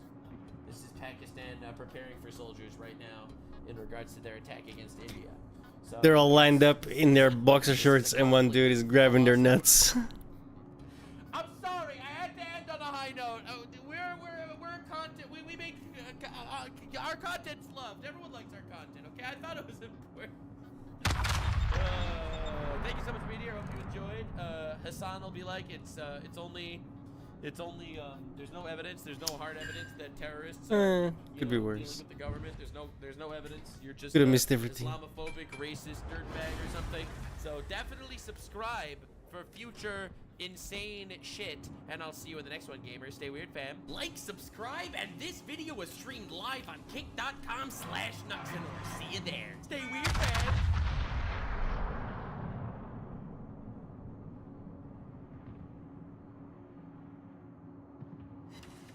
This video is brought to you by World of Warships. Ladies and gentlemen, it's your friend Mike Brady from Ocean Liner Designs. And on the field of conflict during the Second World War, one ship's destruction has now reached legendary status and continues to puzzle experts to this How day. apt. That ship was, of course, the HMS Hood. Hood was catastrophically destroyed somehow and sank in minutes, losing almost all of her crew. But why? And how? How did a modern warship sink so dramatically in such a rudimentary engagement with the enemy? Many sources would say that Hood was poorly armored, leaving a vulnerable Achilles heel. But as you will find out, this was not exactly true, and the real cause of the disaster may have been partly foretold by the Navy over 20 years before it actually happened.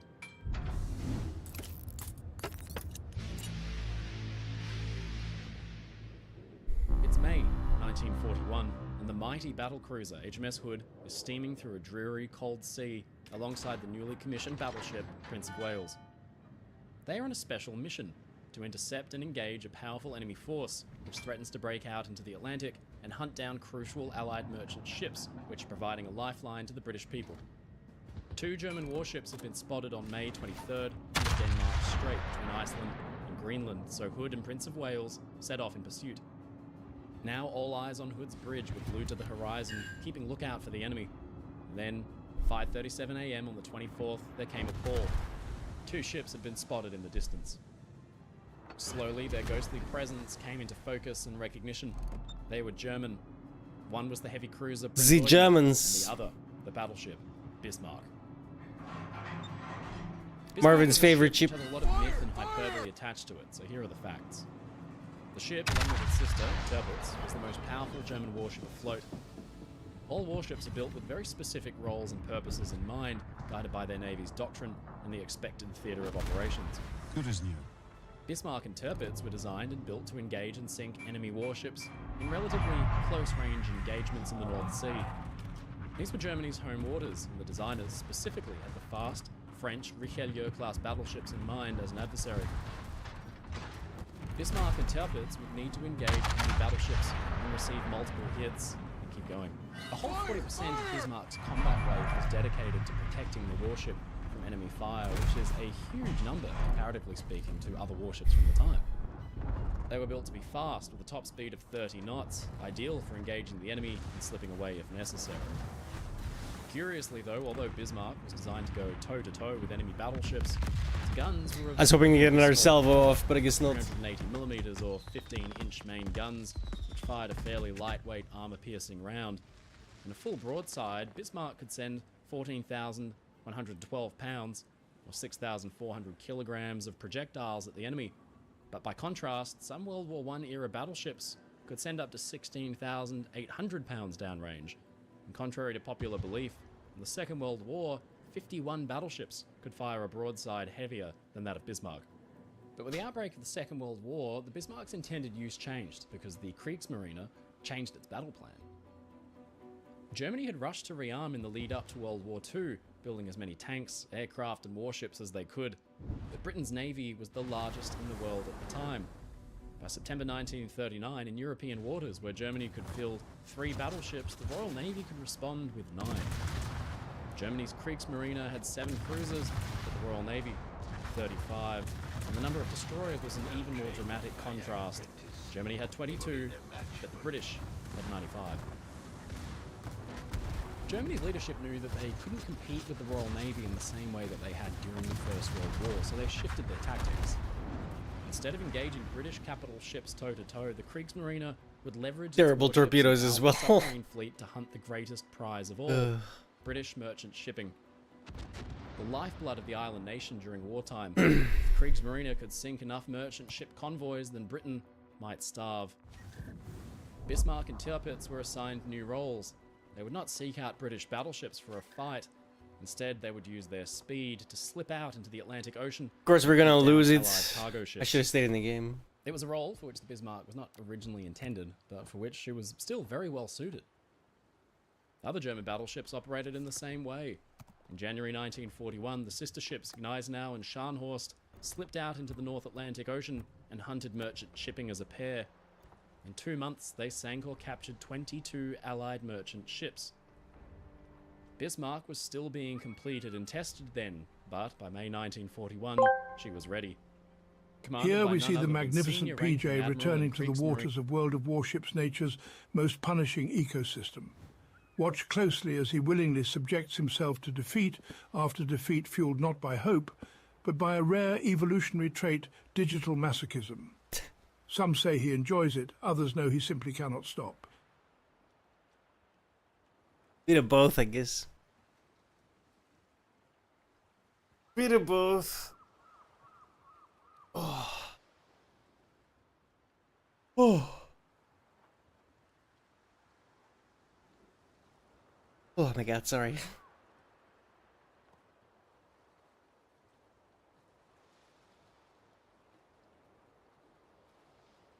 Marine Fleet Chief Günther Lütjens, Bismarck was paired with the heavy cruiser Prinz Eugen and given its orders.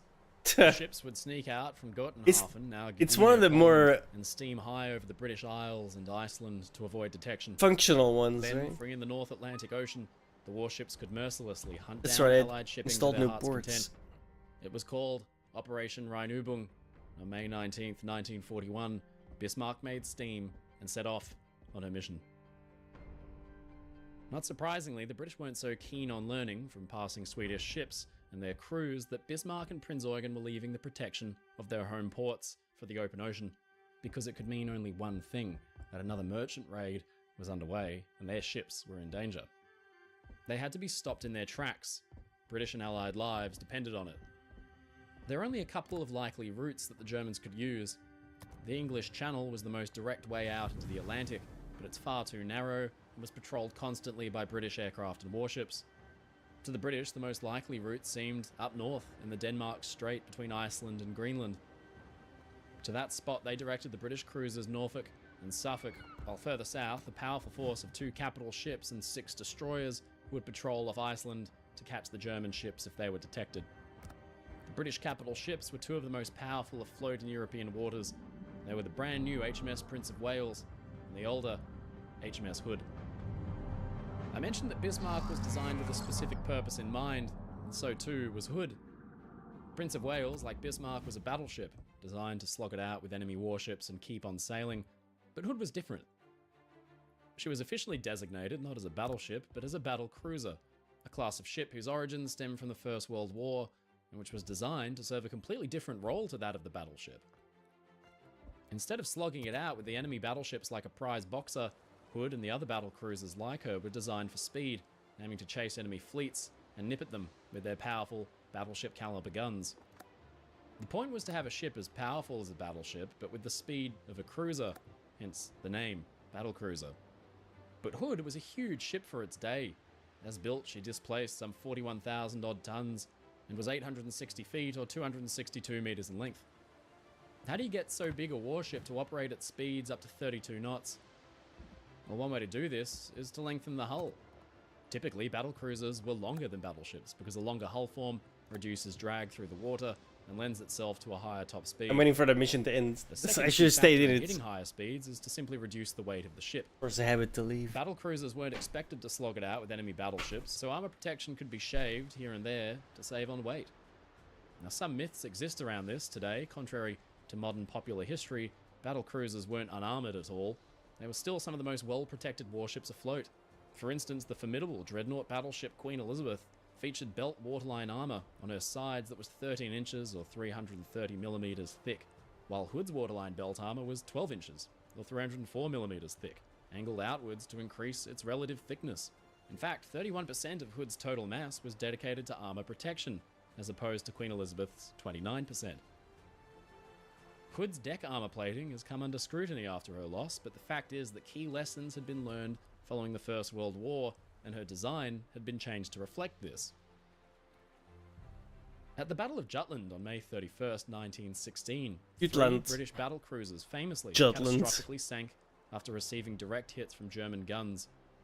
Inquiries blamed poor propellant storing procedures for the magazine detonations, but some thought was given to the lighter nature of the battlecruiser's deck armor. It was thought that this could prove an Achilles heel at long range when shellfire arcs downwards to strike a warship, not from the side, but from above. Hood, which had only just been laid down, design changes made that would see her be much better protected than the other British battlecruisers. Her deck armor was increased in some places by as much as 0.3 inches, or 10 millimeters, and her belt armor was also thickened from an average intended 5.3 inches, fucking defeat, millimeters, to an average of 8 inches, or 200. Not bad for a defeat though. A win would have given me like 20k, dude. Son of a cunt. Belt armor was actually quite well protected from the shell caliber of choice for newer German battleships, 15 inches or 38 centimeters. Hood was so relatively well protected that many considered her to be kind of a fast battleship rather than a battle cruiser.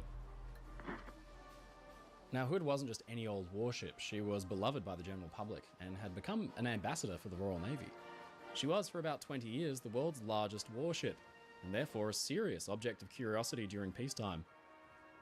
She visited many international ports, including my hometown of Melbourne, Australia, seen here. It's difficult to imagine a time when the general public could crawl over what was then the most advanced and modern warship afloat, but there they are. Known as the Mighty Hood, the ship was a household name in the lands of the British Empire and the Commonwealth, nothing short of a floating celebrity. By the Second World War's outbreak, she was somewhat dated, but she'd had components modernized and could still cause serious problems for the enemy. She was fast, she hit hard, and her crew were highly motivated.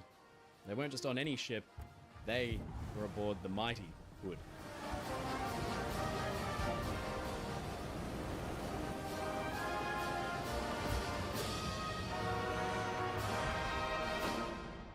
Took one shell to its ammo magazine. Thanks to today's sponsor. If you've enjoyed looking at the 3D models that I 3 used people to survived or something? Then we've got some crazy stupid number. The team have created dozens of highly accurate and realistic models of famous warships from history for their game. I'm actually really excited to talk about this game because I've been personally playing it for 7 years now.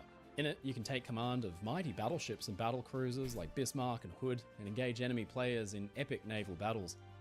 It's fun and addictive and a really valuable educational source because you can even reveal the armor schemes of famous warships and see how they were built. Follow the link on the screen or in the description of this video to get free goodies. Unless they're Russian, then it's just straight up lies. Doubloons, the in-game currency, 7 days of free premium account, 2 million credits which you can buy ships and modules with, and your very own premium tier 4 ship with a skilled commander to captain it. The game's free to play, so head to worldofwarships.com today to take command of your ship and start playing.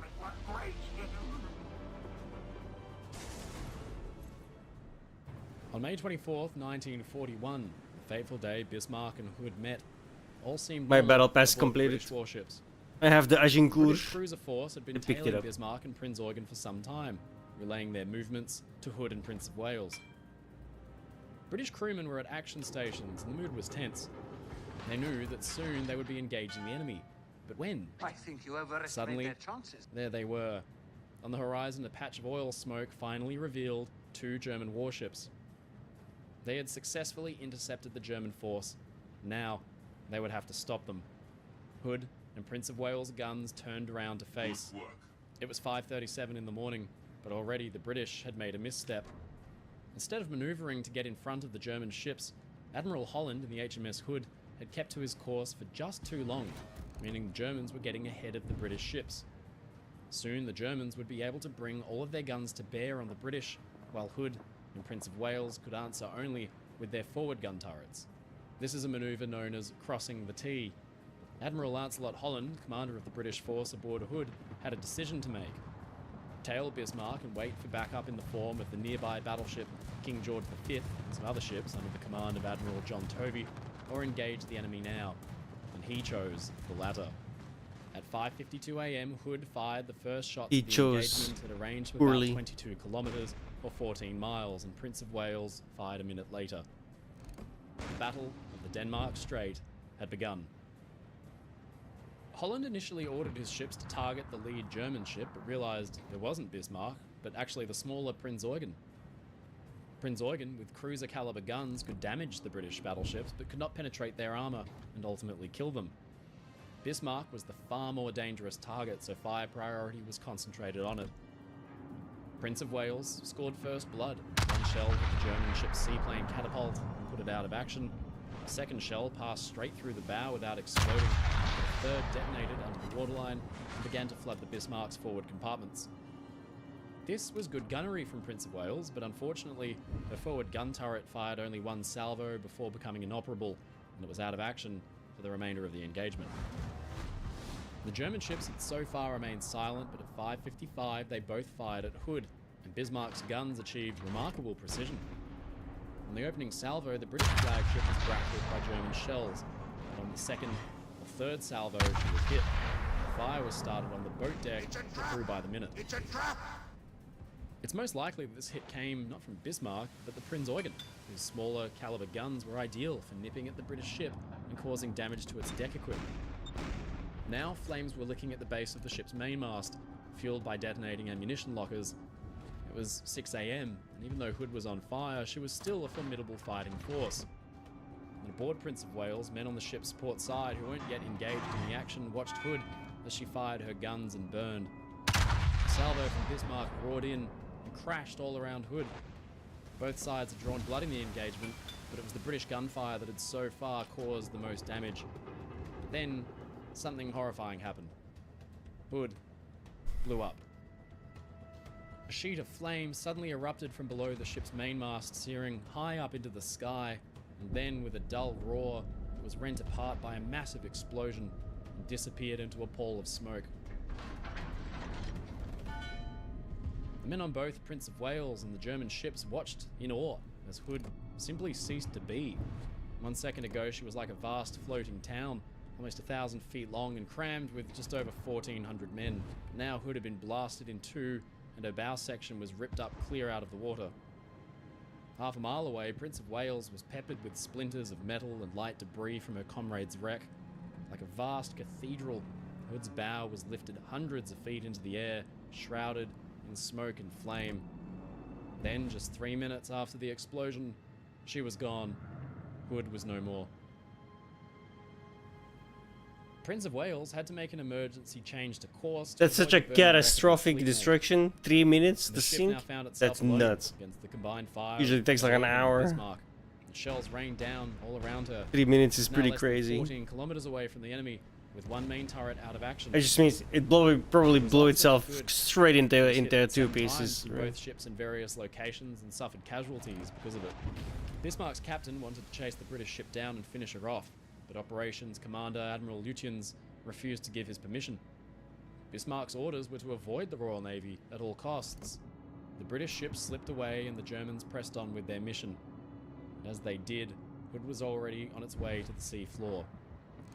Up on the surface, only 3 men clung together on a raft and awaited rescue. 1,415 men were lost with their ship. So, what had happened? How could a mighty fighting ship be reduced to flaming wreckage in mere seconds? The Navy was shocked by the incident and had to find out as soon as possible what had happened, lest a similar fate befall any of their other warships on strength. Only one thing could cause an explosion of that magnitude: Hook off. Violent detonation of the ship's ammunition magazines. But what had set off the magazines and how? Eyewitnesses from Prince of Wales recalled shots seen straddling Hood seconds before she went up. So the most obvious answer was that a shot from Bismarck like literally, right? hit the sea around Hood, but plunged The through battle armor fucking and cruisers. exploded within the confines of the powder magazine. An inquiry But it was did launched blow right up in away. like Hood's the armor most protection was iconic placed fashion under ever. scrutiny. The Battle of Jutland was fresh in the minds of Navy planners and senior authorities. But why did Hood suffer a similar fate to the battle cruisers lost at Jutland when her armor had been reinforced Jutland. specifically Oh my to god, avoid this kind of Jutland. destruction? Now at the inquiry, The way he says that annoys me. theory Like, that it actually the annoys fire me. was to blame. That Bismarck, engaging from a distance, had her shells fired high in the air to drop down on Hood, plunging through her deck armor from above and hitting the magazines. There was one simple issue with this theory, was that the ships were just too close. At the time Hood was lost, the range had closed to about 14 kilometers or 9 miles. In terms of naval engagements of the Second World War, this was fairly close range. By contrast, some actions in the Pacific took place at ranges out to 19 miles, or 31 kilometers. It meant that Bismarck's shells weren't curving dramatically up into the air. The trajectory was flatter, and the shells were coming in not directly from above, but from an angle at Hood's starboard quarter. Despite this, the plunging fire hypothesis has been repeated in documentaries and books again and again, unfairly casting the Hood as a ship whose deck armor had been sacrificed for more speed, and that this lack of deck armor presented an Achilles heel. No, it was something else that sank the Hood, not plunging fire and a lack of armor. Another hypothesis involved the fire. What if it was much more serious than it had first appeared?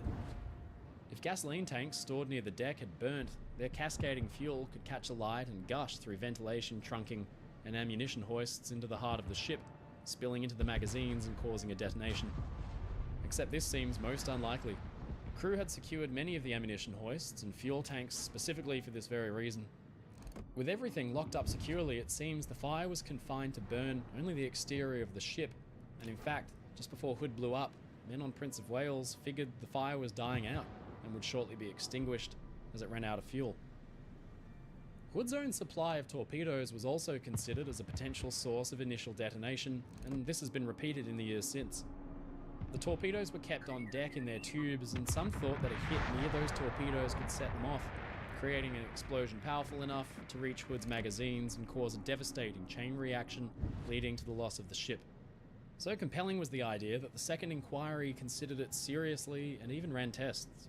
A torpedo similar to one carried by Hood was fired at, and any nearby hits from a 15-inch shell proved that it would not detonate.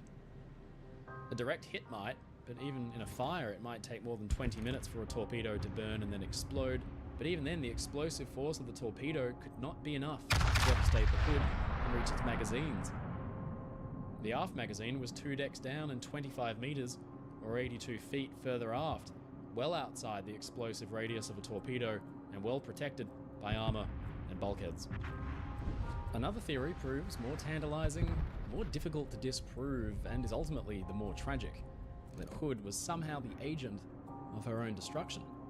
Following the Battle of Jutland in the First World War, inquiries figured that poor procedures within the battlecruiser's gun turrets and magazines had resulted in lax handling and stowage of powder and propellants.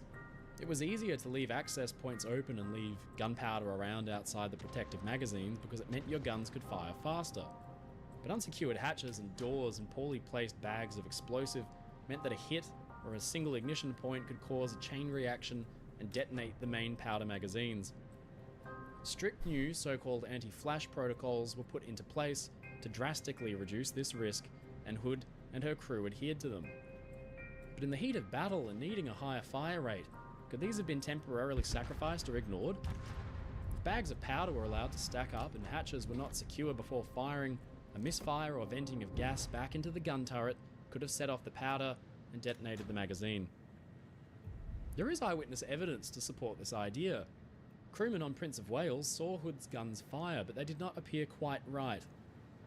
Petty Officer George Henry Goff recalled that, "The next thing I noticed was that the B turret was firing, belching out flames, and after that Y turret fired on its own, and then Hood went up." Is here that whistling? He explained that when a gun fires, the flash licks slowly around the muzzle of the gun. Dude, whistling for his There was no straight flash, and the flames licked slowly round. To Goff, the type of fire coming from Hood's guns just didn't look quite right. There was something else wrong with Y turret that indicated they might have been experiencing a problem. Observers on the Prince of Wales saw the gun train toward Bismarck, lock on target, and then disengage briefly before returning to its previous position and then firing. Petty Officer Lawrence Sutton testified that Hood was firing with her foremost turrets.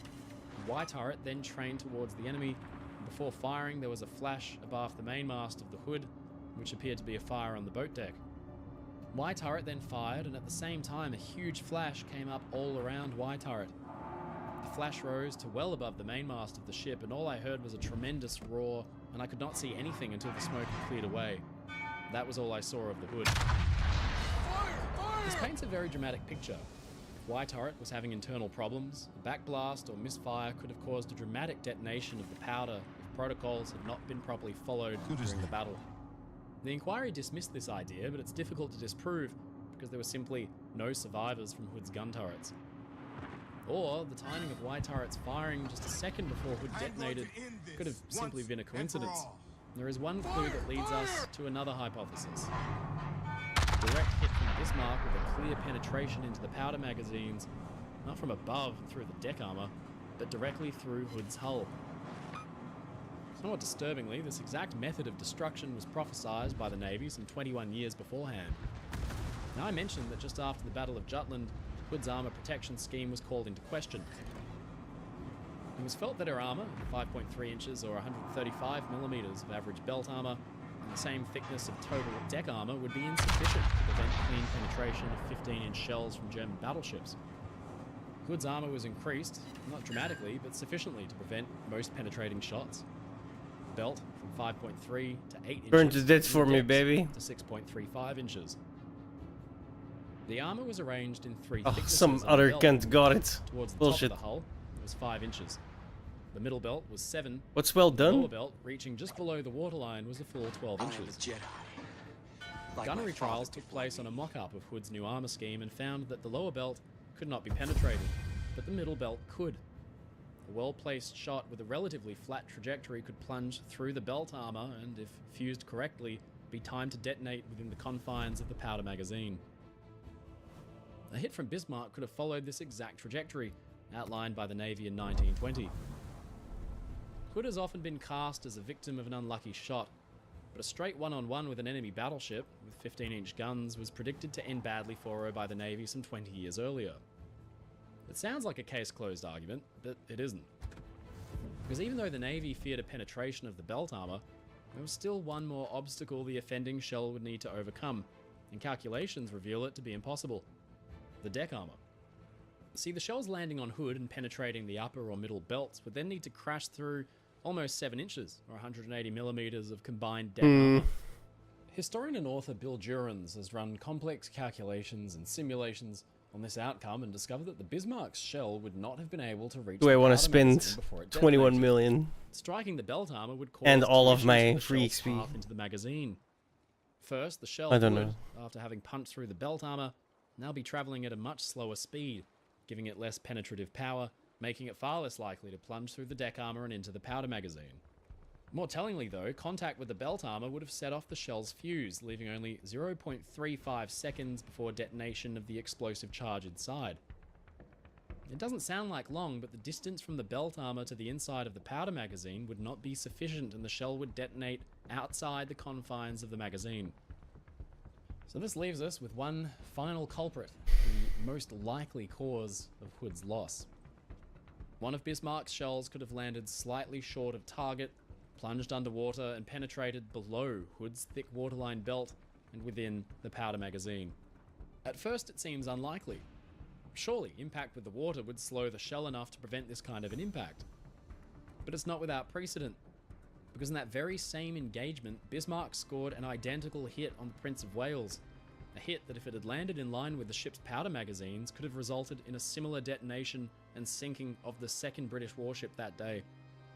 When Prince of Wales was dry docked for repair after the Bismarck engagement, a penetration was found deep below the waterline.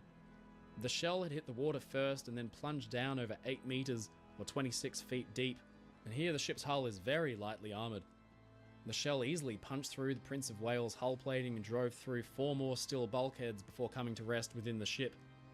It was a dud shell and it failed to explode. Lucky. If it wasn't a dud, and it hit Prince of Wales in line with her magazines, the results would have been catastrophic. Both Hood and Prince of Wales could have detonated within minutes of each other. This seems the most likely culprit. If one of Bismarck's shells landed slightly short of Hood's armor in line with the mainmast, it would have plunged clear below the armored belt's protection into the soft underbelly of the ship. The standard fuse delay would mean that the shell could penetrate into the after magazine and explode, igniting the powder stored within and causing a relatively slow burn of propellant. X and Y turrets' magazines between them kept just under 100 tons of cordite. If this were ignited by Bismarck's shell, it would burn fiercely, causing superheated gases to vent out violently. This could have demolished the bulkhead separating the powder magazine and the engine room, incinerating all inside. But crucially, it would have caused the geyser of flame seen by witnesses on Prince of Wales. As the gases and flame followed a path of least resistance to escape the inside of the ship, it had been vented upwards through the engine room vents at the base of the mainmast, surging high into the air. It still wasn't enough though. Hood's stern section had become something like a pressure cooker. The pressure was temporarily relieved when the gases burst into the engine rooms, but it built up again dramatically and there could only be one outcome. The ship's hull burst at the seams and Hood exploded. Whatever the mechanism of Hood's destruction, the results were devastating. In Bismarck, the crew watched with a mix of elation and shock, proud of their victory, but instinctively feeling a sense of horror for their British counterparts. Back in Britain, Hood's loss was a devastating blow, and many recalled it as being the most shocking moment of the Second World War. Churchill and the Admiralty sought revenge. Bismarck was hunted down by a huge combined fleet of British warships and aircraft, and famously sunk under a barrage of fire. And all told, 2,200 men were lost with her. In 2001, Hood's wreck was discovered lying in pieces on the sea floor, confirming a violent detonation of the aft magazines. Touchingly, her bell was spotted in the debris field and recovered, restored, and unveiled in 2016, some 75 long years after her loss. For decades now, debate has raged over the cause of the explosion, but regardless of its exact origin, the fact remains that 1,400 men went down with their ship that day. Many of them, young fathers, brothers, and sons, were lost in mere seconds on the day she sank, and Hood's twisted and mangled wreck is today their gravesite. Many of their last resting places, just as on Bismarck, are marked by pairs of boots on the seafloor. Ladies and gentlemen, it's your friend Mike Brady from Ocean Liner Designs. Thank you so much for watching this video. It's a calm afternoon in the Indian Ocean, far off the coast of West Australia. The pride of the Australian Navy, a powerful cruiser, HMAS Sydney, has spotted a lone cargo ship which is acting suspiciously. Sydney draws closer for a look, and before long, the two are sailing side by side at point-blank range. Sydney asks the stranger to hoist the secret signal of a friendly Allied ship, but it hesitates, and then all hell breaks loose.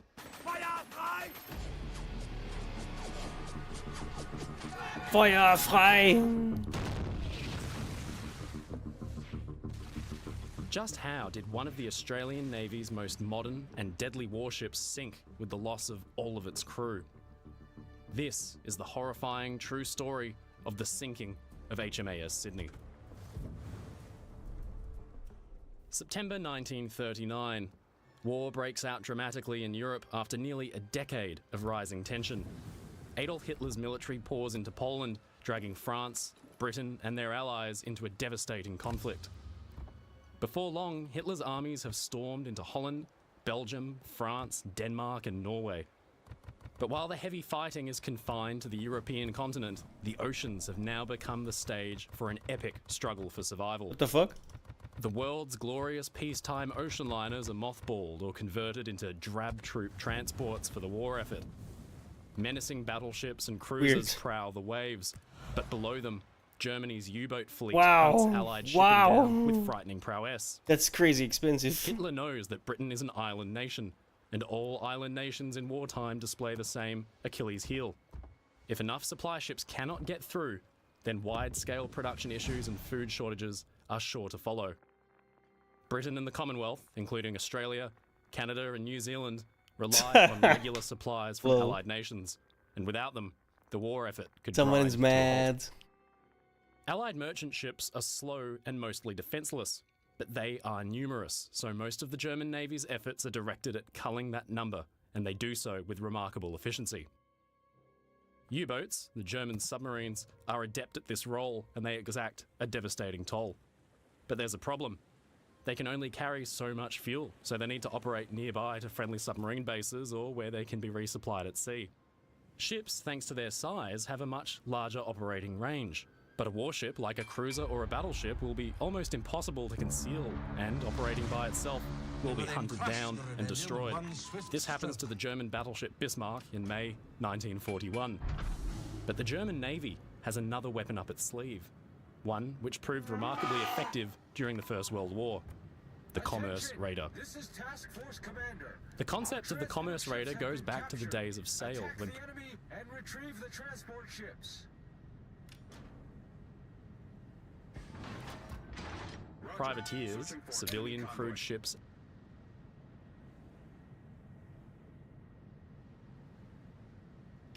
Thanks, my young friend. acting under a commission of war, would often disguise themselves as harmless civilian ships before dropping the ruse and attacking an unprepared opponent. The strategy played within the rules of war, so long as the disguise was dropped before attacking the enemy, and so long as the disguised ship flew its national ensign just before attacking. The concept was refined further during the First World War by both Germany and Britain, the latter famously deploying Q ships, which looked like innocent cargo vessels, but carried hidden guns. To the German Navy, the Commerce Raider was an ideal tool to rely on to hunt down and destroy Allied merchant ships outside of the range of the U-boats, and one of their raiders was named Cormoran. Cormoran had started life in 1938 as the Steiermark, built as a passenger cargo ship for the Hamburg America line. The ship was meant to operate as far as East Asia from Europe, but before she could ever enter service, the war had broken out, so the new ship sat idle. The Kriegsmarine, or the German Navy, had been secretly preparing for war during the 1930s. Limitations put on the German Navy after the First World War meant that their number of conventional warships, destroyers, cruisers, battleships and the like, was much lower than the Allied powers. To account for this, the Kriegsmarine had secretly identified merchant ships that they knew could be easily converted into deadly commerce raiders, and Steiermark was one of them. In early 1940, the ship was overhauled and turned into a fearsome hunter. By design, Steiermark was 164 meters long and 8,700 gross registered tons. She was powered by 4 9-cylinder diesel engines, providing a top speed of 18 knots, 33 kilometers per hour. Originally, she had featured comfortable passenger cabins and cavernous cargo holds, but the cabins were gutted and replaced with bunks for sailors and gunners, while the cargo holds were converted to store naval mines and even prisoners, with separate lockups for both men and women if required. Oh, this guy just killed me. Though the Hunter was given its teeth. On deck, she carried 2 15-centimeter naval guns, with 4 more below the forecastle and poop deck, hidden behind hinged panels. The 2 guns on deck were hidden behind fake, collapsible cargo hatch walls that could be broken down in seconds. Behind sheet metal panels and on hydraulic mounts were 2-centimeter automatic anti-aircraft cannons and a pair of 3.7-centimeter light anti-tank guns that had been taken from the army. Devastating weaponry for any light targets, like the unarmored merchant ships that Steiermark was expected to engage. On deck sat a pair of torpedo launchers with a single launcher underwater in the ship's hull on either side. Deep in the hold of the ship, she even carried an LS-3 fast motorboat and a pair of Arado AR-196 float planes for reconnaissance. High up above the bridge were disguised rangefinders that could direct the ship's gunfire with pinpoint accuracy. What emerged from the shipyard in September 1940 was a dangerous predator of a ship. Disguised as a friendly cargo ship, the Steiermark could drop its ruse and have its guns begin belching death in less than 10 seconds. She was a veritable floating Swiss Army knife of a ship, and she needed an able, adept commander to maximize her effectiveness. For this task, the Kriegsmarine chose 37-year-old Theodor Detmers, a former destroyer captain. It was often said that destroyer captains were a little bit mad, and indeed, Detmers' determination and skill as a hunter would see him play the role of Steiermark's captain with devastating expertise. But first, he elected to give his ship a new name. The cormorant is a type of bird used by fishermen to catch and retrieve fish from rivers. The Allied merchant ships would be the fish, and Detmers' new raider would be the bird. He named her Cormoran. Provisioned for a year-long voyage, Cormoran's first job was to run the Allied blockade, and she escaped into the open ocean. Through December, she slipped by prowling British warships unnoticed in storms and heavy seas, way up over Iceland and through the Denmark Strait. It was a cautious move to take the long way around, but Detmers was calculating and cool, and he knew his ship would see action before long. In a fight with an Allied merchant ship or freighter, even one protected by a deck gun, Cormoran's heavy firepower would see her win every time. But an engagement with any warship bigger than a destroyer would see Cormoran destroyed. she had to rely on disguise and measured risk-taking to survive. Detmers began to hunt for merchant ships traveling alone without escort or in convoy. In January 1941, Cormoran claimed her first prize, sinking the Greek freighter Antonis. Later that month, Detmers engaged a British tanker, the British Union, which actually fired back when threatened. Cormoran's guns quickly disabled the ship, and her torpedoes sent it to the bottom of the ocean. For the next few months, Cormoran hunted ships like this in the Atlantic Ocean, sinking 8 for a total of 56,000 tons of Allied shipping. Cormoran was directed to hunt in the Indian Ocean, so Detmers had his ship disguised as the Japanese freighter Kinkamaru.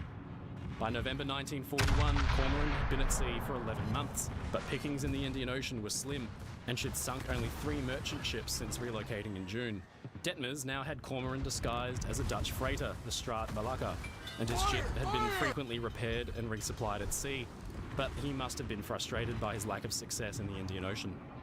To change tack, he turned his ship for Western Australia to lay mines off the coast and catch any unassuming Australian merchant ships by surprise closer to home. Late in the afternoon of November 19th, 1941, Cormoran was steaming about 280 kilometres off the coast of West Australia when a call came from his lookouts that a tall sailing ship I don't even know how to do that on the horizon. But a few minutes later, the tangle of masts and rigging on the horizon revealed themselves to actually belong to an Allied warship. A warship which had spotted Cormoran and was approaching to investigate.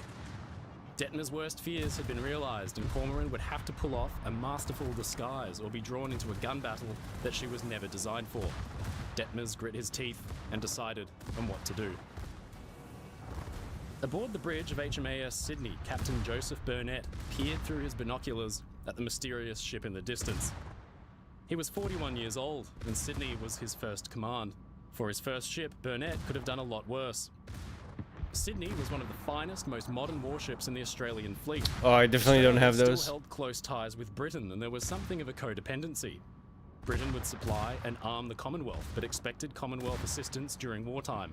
Because of this, Australia's wartime fleet largely comprised second-hand Royal Navy warships. But Sydney was different. She had been purchased before completion by the Australian government. Originally, she was to have been named HMS Phaeton, but she and 2 of her sisters were sold to Australia and renamed. Phaeton became the Sydney. The ship was launched in 1934 as a Leander-class light cruiser. She had long, lean lines and powerful turbines, which gave her a top speed of 32.5 knots. Pretty sure we're fucked. Bow to stern, she was 171 metres long and displaced 7,200 tons. Sydney and her 2 sisters were different to the 5 other British Leander-class ships. They had 2 separate and self-contained boiler and engine room groups. This guy's about to get it. Was adopted from the US Navy. This meant that if one boiler and engine room was knocked out, Sydney could still operate with reduced speed. This changed her profile and gave the ship a second functioning funnel. Sydney was armed with 8 6-inch guns housed twinned in armoured turrets, which had a maximum range out to over 22.5 kilometres. The guns were quick firing, and although of a small caliber, they could lob shells downrange at a rate of once every 7 or 8 seconds. The forward turrets were designated A and B turret, and the rear turrets were X and Y. Amidships, Sydney carried 4 4-inch deck guns which could be used against aircraft or surface targets, while dotted around the ship were quad-mounted 13mm Vickers anti-aircraft guns. On either side of the ship was mounted a quadruple torpedo launcher. Sydney certainly did not want for armament. For reconnaissance duties, she carried a Supermarine Walrus seaplane on a catapult and was fitted with a massive crane so she could pluck the Walrus back out of the water after it was done with its mission. Sydney was nimble, quick, and deadly, designed to engage from a distance, kiting away from incoming enemy fire, but nipping back with her quick-firing 6-inch guns.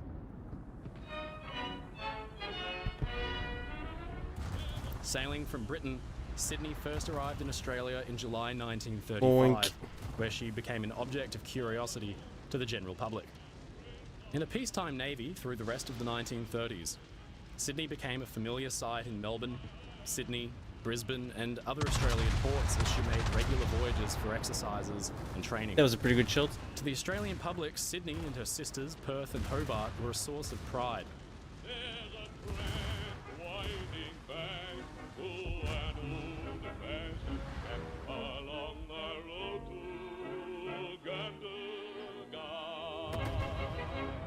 The nation was young and struggling to define its own national identity separate from Britain. Sydney and her sisters were up to standard as some of the world's finest fighting ships, and their crews were keen to show that they were up to standard as well. Waiting for me, and the paths of my childhood once more I will see. Then no more will I roam when I'm heading right home along the road.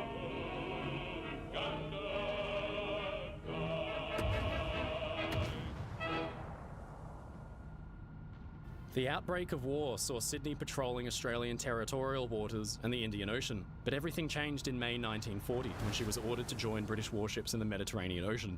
The ship was personally chosen by British Admiral Andrew Cunningham to join the 7th Cruiser Squadron, and he was impressed by the ship and decided to keep it for himself.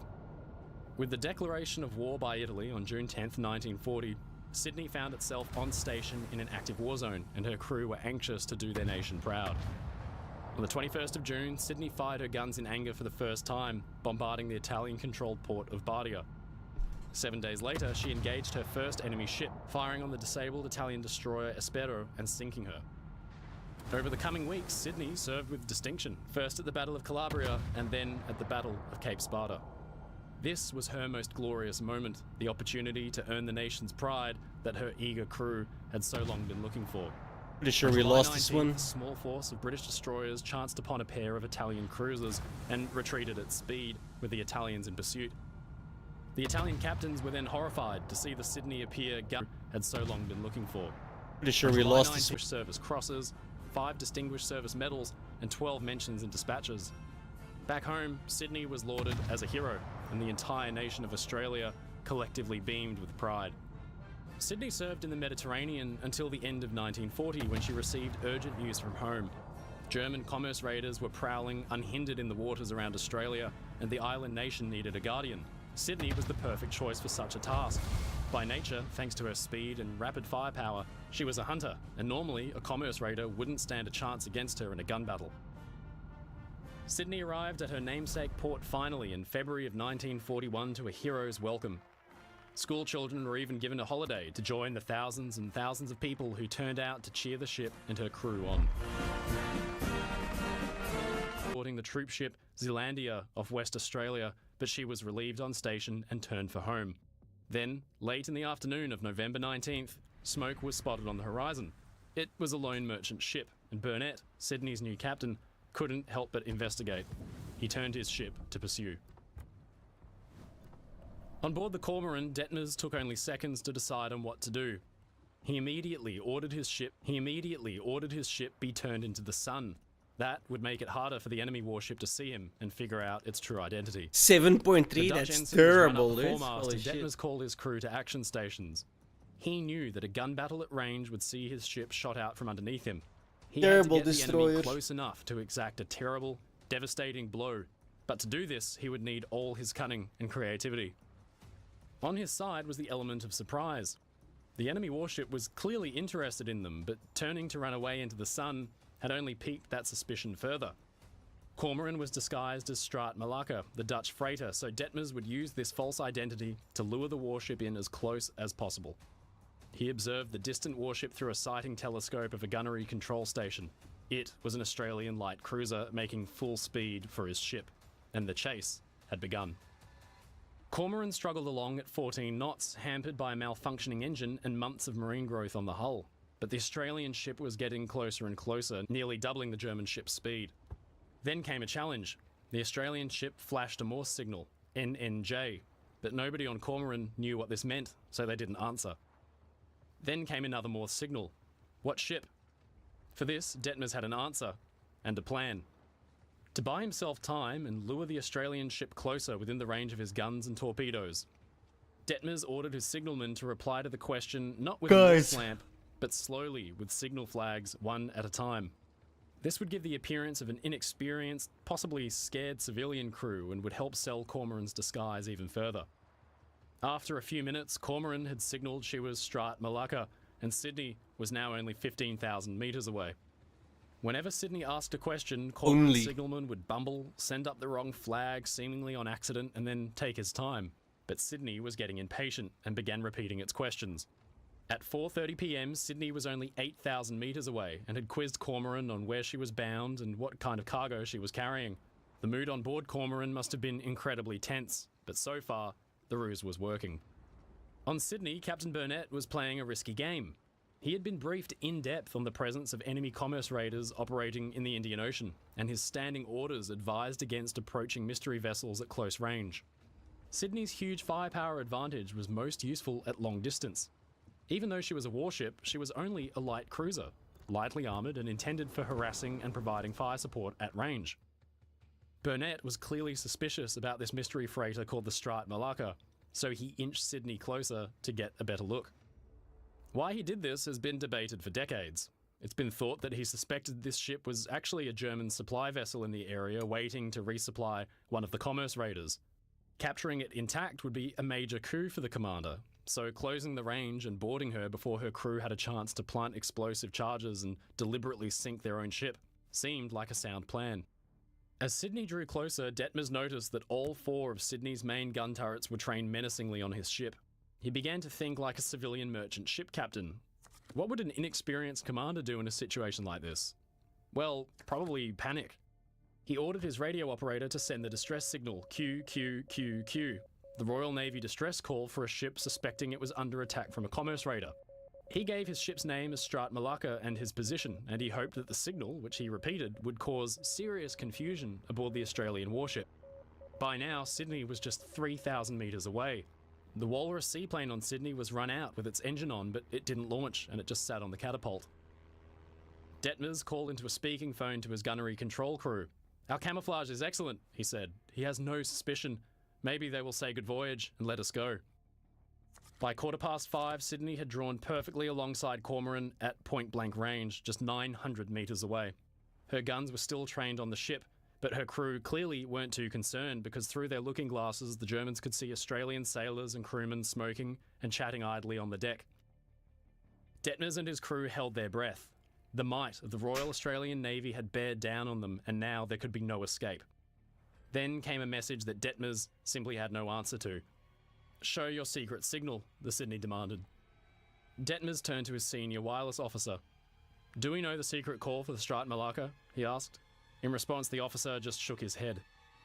Detmers realised that the time had come, and he gave his orders. The disguise would be dropped. Up the masthead shot the battle ensign of Nazi Germany, and then all hell broke loose.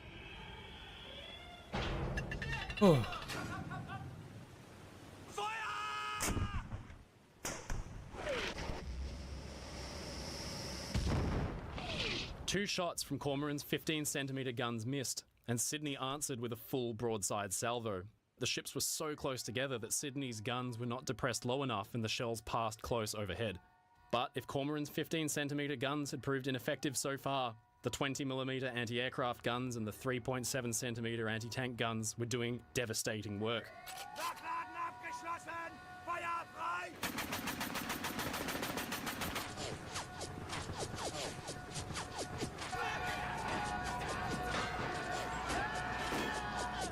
The Australian crew, who had been idle on the deck just moments before, now found themselves cut down by heavy anti-aircraft gun fire. The two ships were so close that the 3.7cm guns easily penetrated Sydney's thin superstructure. Their first priority target was the bridge. Captain Burnett's surprise and horror must have been total, but it couldn't have lasted long because Cormoran's gunfire raked the bridge where Burnett stood and turned it into bloody ruin. Then Cormoran's 15cm guns found their range and hammered Sydney stem to stern with heavy shelling, finishing off in the bridge what the anti-aircraft and anti-tank guns had started. The damage was severe. Sydney had been caught completely by surprise. It had only been 20 seconds since Cormoran's first shot, but Sydney's commander and most of her senior officers were already likely dead. Cormoran's 15cm guns were remarkably effective and they silenced Sydney's forward A and B turrets, which only ever got to fire that first high salvo. The Supermarine Walrus seaplane, still waiting with its engine turning on the catapult, received a direct hit and exploded. spilling aviation fuel all over the decks and starting a raging fire. Meanwhile, Cormoran's 20mm anti-aircraft guns blasted away, keeping Sydney's men from reaching the exposed torpedo mounts and 4-inch guns. Sydney had been silent since that first salvo and was now burning fiercely, but then X and Y turret burst into life again and lobbed shells at Cormoran. Sydney's main fire control station had been knocked out, so the crew in X and Y turrets had And to now just he's judge hunting you. themselves the range and firing angle. And incredibly, X turret found their mark, and a shell tore straight through Cormoran's funnel. Hello. More shells landed on Cormoran's hull, the engine room, the gun stations, and then the electrical plant, cutting off supply for the ship's main generators. Incredibly, these two modern warships were now sailing side by side at point-blank range, exchanging gunshots like a pair of 17th century galleons.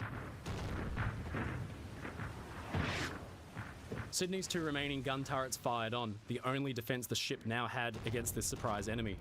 But then, there was an enormous explosion, and Sydney trembled in the water. Detmers had fired a spread of torpedoes at the warship early in the engagement. One had now hit on the warship's bow, a devastating blow that almost submerged the bow of the ship through its sheer force. Just 2 minutes into the engagement, and Sydney was now mortally wounded. Her bow down in the water, the heroic cruiser now peeled pathetically off to port, but whether this was a deliberate attempt to ram Cormoran or just an uncontrolled turn remains unclear. The turn opened Sydney's starboard side up to Cormoran's guns, and they raked her from stem to stern as she passed by. Sydney's A and B turrets exploded as they were hit by multiple 15cm shells.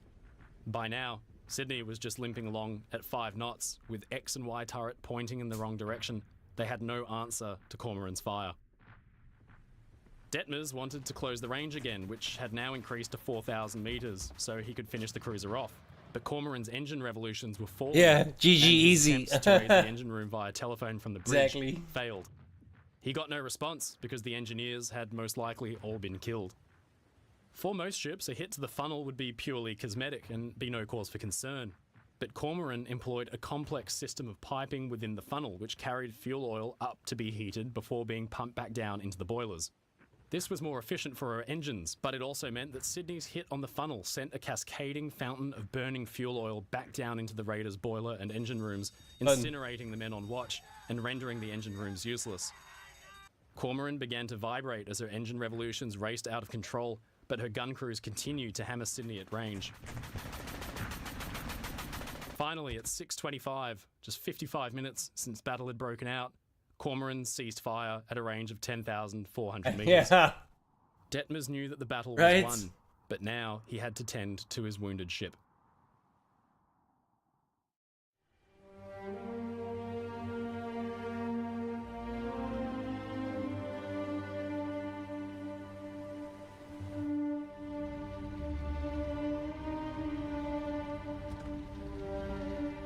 Sydney's bow lay low in the water and she was burning fiercely from the bridge to the after funnel.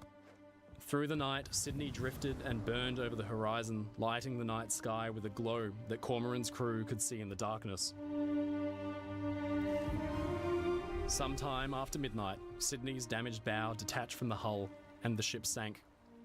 The pride of Australia's navy and people slipped beneath the waves. There were no survivors.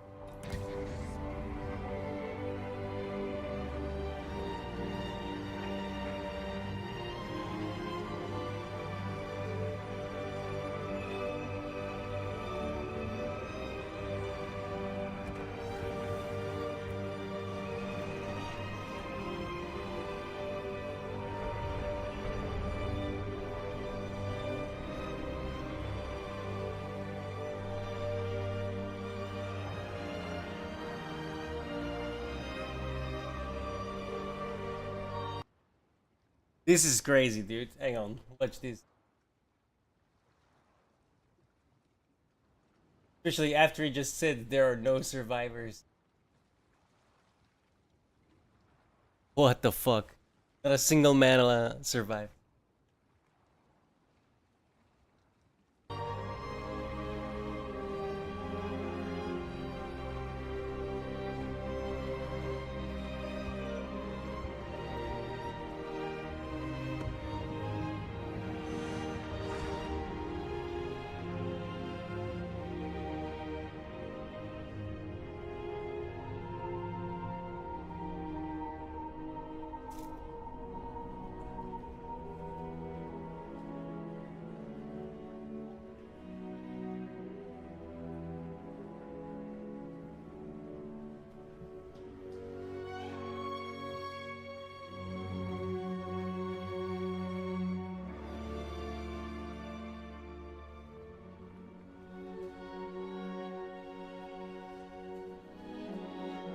Damn, dude, look at that hole, like, directly into the middle of the fucking turret. That'll do it.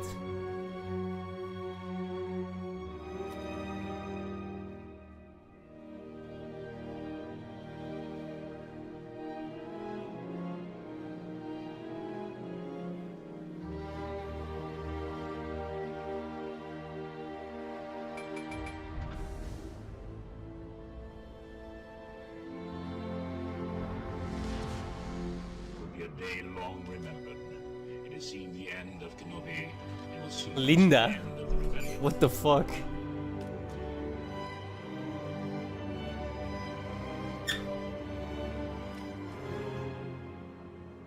It's crazy how well preserved all that shit is, no? Fucking 60 years later.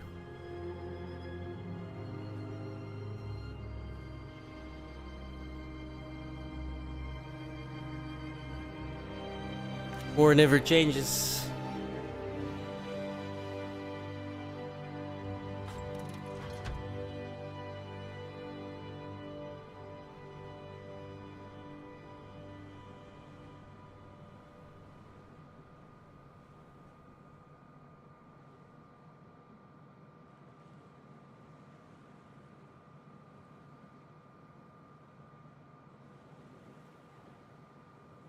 Oahu, Hawaii, early 1942. This incredible and rare colour footage captures a unique moment in American history. Cluttering the sandy bottom of Pearl Harbor are the hulks of wrecked and burnt-out warships, the once mighty force of the American Pacific Fleet. Far from the US mainland, this group of battleships, cruisers, destroyers, and aircraft carriers is America's vaunted vanguard in the Pacific Ocean, standing against one potential foe, the Empire of Japan. Relationships between the two powers had deteriorated badly through the 1930s. It was up to the mighty American warship force to protect the nation's interest in the largest ocean on Earth. And then, one morning in December 1941, everything changed. A surprise attack devastated the American force as it lay at anchor. The plan was to knock the Pacific Fleet out of the war once and for all, before Japan's troops could move swiftly through, capturing key territories before negotiating a favourable peace. But Japan's planners underestimated America's resolve. In part 1 of this series, we looked at the effects of the damage done to Pearl Harbor, the ships that were hit, and the horrible losses that were suffered. We learned about the frantic rescue mission as heroic dock workers and naval personnel I'm not actually eating the cut point. and hammered their way through solid steel to desperately reach their trapped friends and comrades in arms. Weeks later, with the rescue and early recovery stage over, a monumental task had to be completed. America's Pacific battleships sat burnt and battered, some completely wrecked. The task to recover, repair, He can't and have much salvage left. these monstrous machines would be an epic that would last the majority of the rest of the war. It would prove that America was not yet out of the fight, and while victories were fought and hard won on the Pacific's rolling blue waves, other kinds of success was found back at Pearl Harbor, where it had all begun. But before the salvage teams could tackle these enormous battleships, they had to solve other problems first. Destroyers shattered by bombs and magazine detonations, cruisers hit with torpedoes.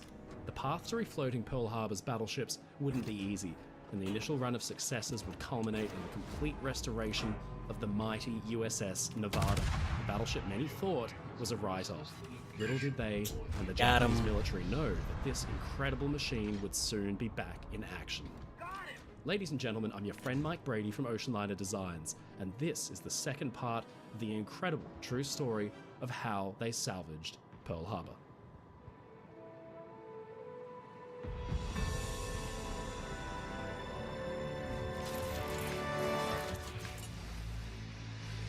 A Navy vessel slips slowly past the charred hulks of once proud battleships. It's early 1942. Only weeks earlier, Japanese aircraft had roared in and done terrible damage. The men salute their fallen comrades, hundreds still trapped inside the upturned hulk of USS Oklahoma with no chance of escape. For days and weeks, sentries guarding the wreck had tried their best to ignore the sounds of tapping coming from deep within the ship. But now, Oklahoma is silent. But she would not be left there forever. Instead, an audacious plan was in place to bring Oklahoma and all the other ships resting on the harbor bed back from the dead. Immediately after the attack on Pearl, the total number of battleship tonnage left sunk rounded out at no less than 120,000. I love that seemingly no one is actually shooting. Tons of dead weight. 4 battleships just shooting were those sunk two completely, and 4 more were damaged. Arizona's magazine had erupted in a sickening cloud of flame and smoke that took over 1,100 lives. Oklahoma had been hit with so many torpedoes that she rolled onto her back with her propellers pointing clear at the sky. Nevada had managed to make steam and began to shoot down as many aircraft that she could, but the heroic flight did not go unnoticed, and as she moved for the harbor exit, she was smashed with 6 bombs and beached, smoking on the shore. Some smaller ships had it worse. USS Shore's bow section was essentially gone. Cassin and Downs were shattered by bombs and fires. Oglala, the plucky little mine layer, had almost broken her back when the torpedo detonated against the cruiser Helena, moored alongside, and she capsized at the wharf. Then there was the damage to facilities. The naval yards, the airfield, hangars collapsed, aircraft burnt out. All of this damage had to be seen to and reversed because Pearl Harbor, the once quiet little Pacific bastion of the US Navy, had suddenly found itself at the forefront of a vicious and cruel conflict. The United States was going to war. As American military planners began to organize their response and prepare for battles to come, back at Pearl Harbor, the monumental task of clearing up was already underway. A simple triage system was instituted that saw the wrecked and damaged warships ranked by priority. Overseeing the operation was Captain Homer M. Wallen, who took over from his predecessor in January 1942. It was obvious he had a huge job on his hands. Over 100,000 tons of battleship littered the harbor bottom. Officers were assigned to different ships as project directors and specialists assigned for specific jobs like diving and ammunition handling. Then the salvage division could properly get to its work. First, the less damaged ships were cleared out. USS Pennsylvania, the battleship, had escaped any serious damage and she steamed out under her own power. Then it was the turn of the cruisers Honolulu and Helena. With the least damaged ships cleared and the new dry dock rushed to completion by the Pacific Bridge Company, attention could at last be paid to the more damaged vessels. These wounded warships were tended to by order of priority. Obviously, a few would need to be left until the last because they were so badly damaged, but inspections showed that a few of the massive battleships could be patched and floated out from the chaos with a little elbow grease. USS Maryland had been moored inboard of Oklahoma. It meant that Oklahoma had eaten the majority of the torpedo hits and shielded Maryland from them, but Maryland became the target of dive bombs instead. 2 15-inch armor-piercing bombs, thought to have actually been made from converted battleship shells, had plunged straight through her steel deck plates. Although they detonated, fortunately her magazines didn't go up like Arizona's did, but a massive hole was torn in the ship's forecastle deck and a second bomb caused huge flooding in the bow. She dropped by about 5 feet into the water forward. Japanese pilots reported that Maryland was sunk, but they were wrong. Remarkably, the ship's damage parties had contained both fire and flood and then left to help other ships burning nearby, but Maryland still presented an issue for the salvage team and the Navy Yard crews. She couldn't make it back to the mainland in this state, but there was no dry dock big enough for her at Pearl. The solution was ingenious. A caisson, a kind of watertight chamber, was built around the hole where the bomb's detonation had ruptured the ship's hull bow plates.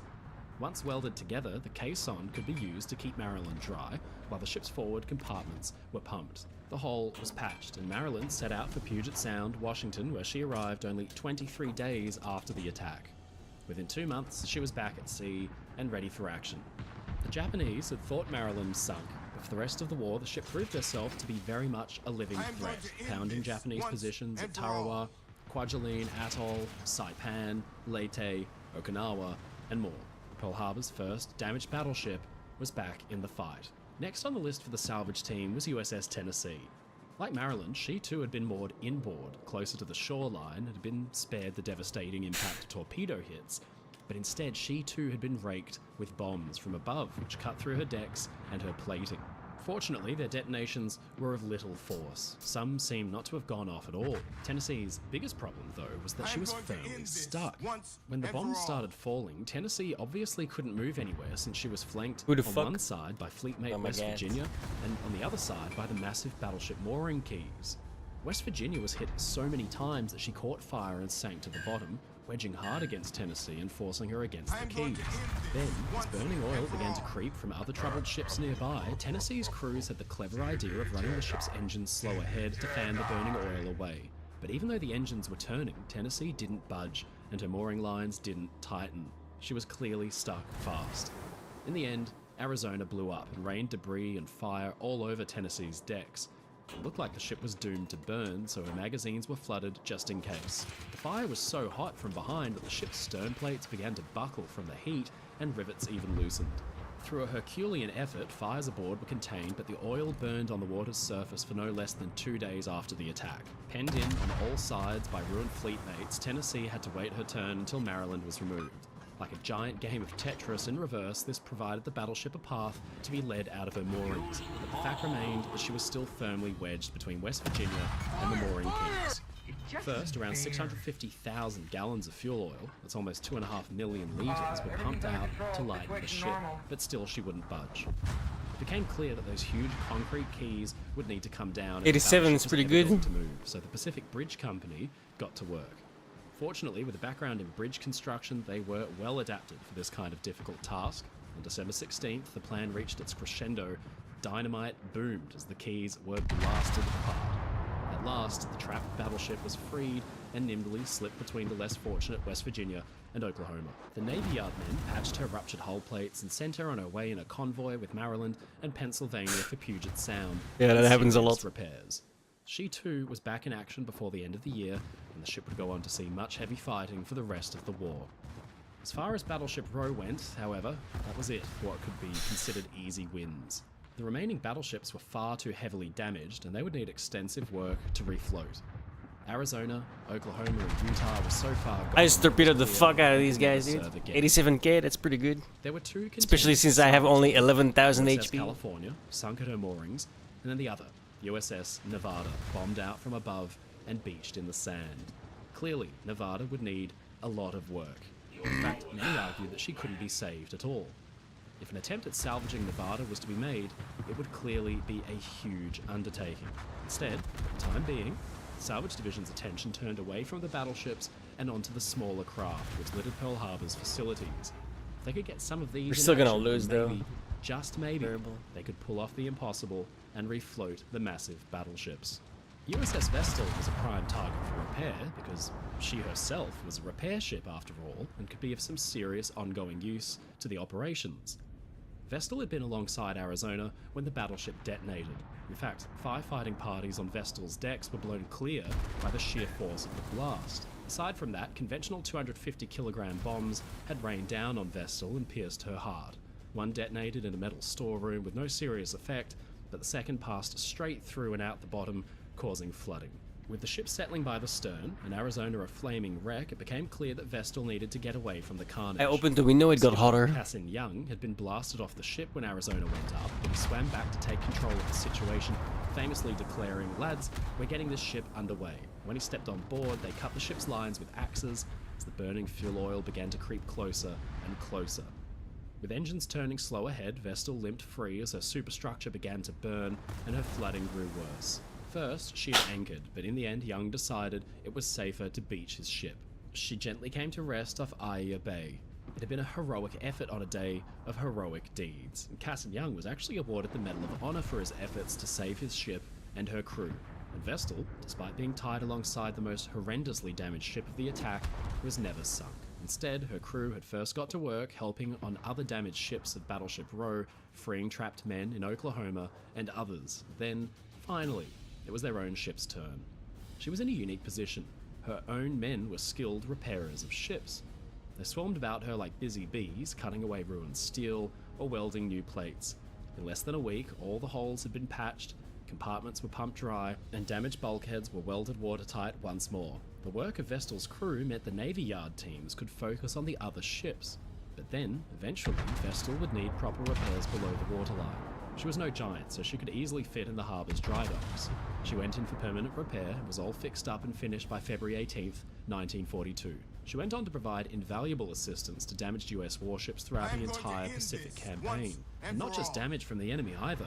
Freak Pacific typhoons that tore steel like it was paper. Then there was the USS Raleigh, a cruiser, one of the old-fashioned Omaha class. She was berthed near Utah in a mooring point usually used by the aircraft carriers, and so it was that she, an outdated design, and Utah, a training ship, came under furious attack from Japanese planes that had expected the carrier fleet. Utah had been devastated and rolled over, but Riley's crews were able to overcome the odds and save their ship. The old cruiser was rocked with blasts, first from 2 torpedoes, which caused flooding and a list, and then from a direct bomb hit, which again passed clean through and exploded below her keel. Yeah, I As think we're Riley still gonna began to lose. list, her men began to free loose weight on the high side to prevent a full capsize, while others manned the AA guns to keep the enemy planes at bay, destroying no less than 5. Attempts at counter-flooding the ship essentially caused her list to ease, and a barge was brought alongside to stop her from rolling or sinking completely. Fortunately, tanks containing thousands of tons of aviation fuel weren't breached, and no major fire broke out. With no deaths among her crew, Riley had escaped serious harm, and her crew had done a mighty job of keeping their ship afloat, earning them a commendation. Like other lightly damaged ships, the majority of the repair work could be completed by the ship's own crew, along with the repair ships and tenders. Riley was patched up, entered the Navy Yard dry dock on December 22, and was back in San Francisco for full overhaul in February. The old girl lived to fight another day, and fight she did, bombarding shore positions and enemy merchant ships throughout the Pacific. Work continued on with the lesser damaged ships. The seaplane tender, Curtis, which had engaged a Japanese submarine during the attack and then kind of brought down an enemy aircraft after it collided with her tall crane. Bomb damage meant her repairs were only finalized in May 1942. Then there was USS Helm, a destroyer. The warship had actually made steam to patrol submarines out of the harbor when she was attacked by dive bombers. The bombs were so destructive, even a near miss could be dangerous. Helm suffered damage from a bomb blast alongside that ruptured plating and caused flooding. The repairs were fairly simple and straightforward, and the little warship was back in action in no time. So far, the enormous workload undertaken by the men of the Pacific Bridge Company, the Navy itself, and the Navy Yard was bearing fruit. But there was an obvious reminder of the real difficulties ahead. Applying simple repairs to bomb holes and ruptured plating on destroyers was one thing, but sitting at the entrance to Pearl was the burnt-out, bomb-riddled hulk of USS Nevada. Every single ship that came and went had to steam straight past her. The same was true of California, Oklahoma, and Arizona. These massive ships were a source of pride for the men of the Pacific Fleet, but the sight of them, sunken and broken, had instead become a source of distress to the entire base. The destroyers, Shaw, Cassin, and Downs, and the small vessel Oglala were all officially regarded as lost too because the damage was so severe. The same was true of the battleships California and West Virginia. They were so badly damaged that originally it was thought they could never fight again. They didn't know it at the time, but the Salvage Division, recently renamed the Pearl Harbor Repair and Salvage Unit, was about to perform a series of miracles, and these ships were going to return from the dead. USS Shaw was one of those vessels thought initially to be so smart, win on points, as to be a complete loss. She'd been at a floating dry dock when she took 3 direct bomb hits. The resulting fires spread out of control, and she had to be abandoned. At 9:30 AM, Shaw's forward ammunition magazines detonated in a brilliant flash. Everything forward of the number 1 funnel was effectively wiped out. The floating dry dock flooded and sank, and Shaw's bow sank with it, but remarkably her stern section remained afloat. It gave the salvage unit an idea. The bow section was cut off entirely, and the rest of the ship, virtually undamaged, was towed and moored at the nearby docks. Here, the Navy Yard men got to work on a strange project. USS Shaw How much do you lose? Temporary fake bow. Oof. It would mean that the ship could steam under her own power out of Pearl and over to the west coast of the USA for permanent repairs. It didn't matter that her bridge had just been wiped out. The ship could be steered from her emergency after steering compartments just above the rudder, and a simple platform was constructed atop her tripod mast where officers could coordinate her maneuvering. By the end of January, the new bow had been fitted, everything was rigged up, and the USS Shaw was ready for her remarkable voyage. As she left the harbour, there was cheering from the crews as they watched this first, seriously damaged ship set to sea once more. It was a minor miracle. We should win Shaw this. seemed to have returned from the grave. By the summer, Shaw was fully rebuilt and ready for action once more. In August, not even a year since the attack, Shaw returned to Pearl Harbor once again, looking a brand new ship, and she was very warmly received indeed. The sight of USS Shaw gave the salvage crews renewed hopes and vigor, but it couldn't be denied that Today the would task be ahead was nice. still enormous. Wait, he can They see it? were incredibly skilled Did he just workers. randomly Divers, shooting? What? welders, carpenters. There's no way he Some can see jobs him. that were impossible to pull off. He was randomly USS shooting. Cassin and What the fuck? Downs had been in dry dock together, and repeated bomb hits and fires had caused magazine detonations similar to Shaw. But for these two destroyers, the result was far more destructive. Cassin's hull and keel were warped beyond repair. The whole ship hogged upwards in the middle by as much as 17 inches, 43 centimeters. Downs was similarly twisted and buckled, with her bow twisted high and her stern twisted low. Repairs got underway with holes being patched or plugged, pumps taking oil and water out, and cutters removing bent and buckled superstructure, funnels, and deckhouses. At first, it looked like Cassin and Downs might live to fight again, like Shaw had, but there was intense discussion around the viability of this. There could be no doubt that even with corrective action, the two destroyers would only ever really be suited to low-impact escort work or simple patrols. But ships' hulls back then were actually relatively simple and cheap to make. It was the engineering machinery that was complex and expensive, and inspections proved that Cassin and Downs' engines were in fine condition. The decision was made to scrap the two ships but preserve their machinery so that the engines could be fitted to new destroyers instead. Over 1,000 tons of machinery, pumps, turbines, fans, and many more were removed, restored, and carefully catalogued piece by piece. Most of the original hulls were scrapped through 1942, and by early 1944, the new ships were ready, appropriately named Cassin and Downs. In fact, both vessels' undamaged 37-ton stern sections, which still bore their original nameplates, had been ceremoniously kept and grafted onto the new hulls. They both went on to fight against the enemy that had sent them to the bottom last game, dry dock because I'm falling asleep. With many battle stars and medals. Plus, I have to be at the doctor's at 8 in the morning. Downs being tended to, the Pearl Harbor Repair and Salvage Unit was now also faced with their most challenging jobs yet: the 6 battleships that were still sunk or beached around the harbor. These would not be ordinary repair jobs. The ships were monumental in their scale. West Virginia was herself about 22 times larger in displacement than Cassin or Downs. The first contender for salvage work became Nevada. She was beached off Hospital Point at the entrance to the harbour, and while her damage was severe, she wasn't a shattered hulk like Arizona, nor was she overturned like Oklahoma or Utah.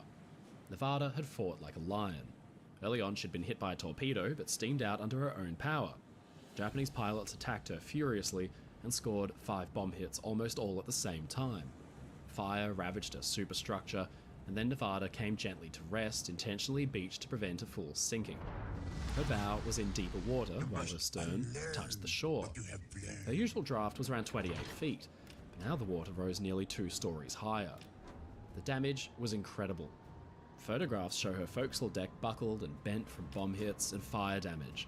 It seemed incredible that a ship so badly ruined could ever be refloated or put into service again, even despite the impressive work done to Shaw, Cassin, and Downs. Captain Homer Wallen, the salvage officer, remained hopeful about Nevada.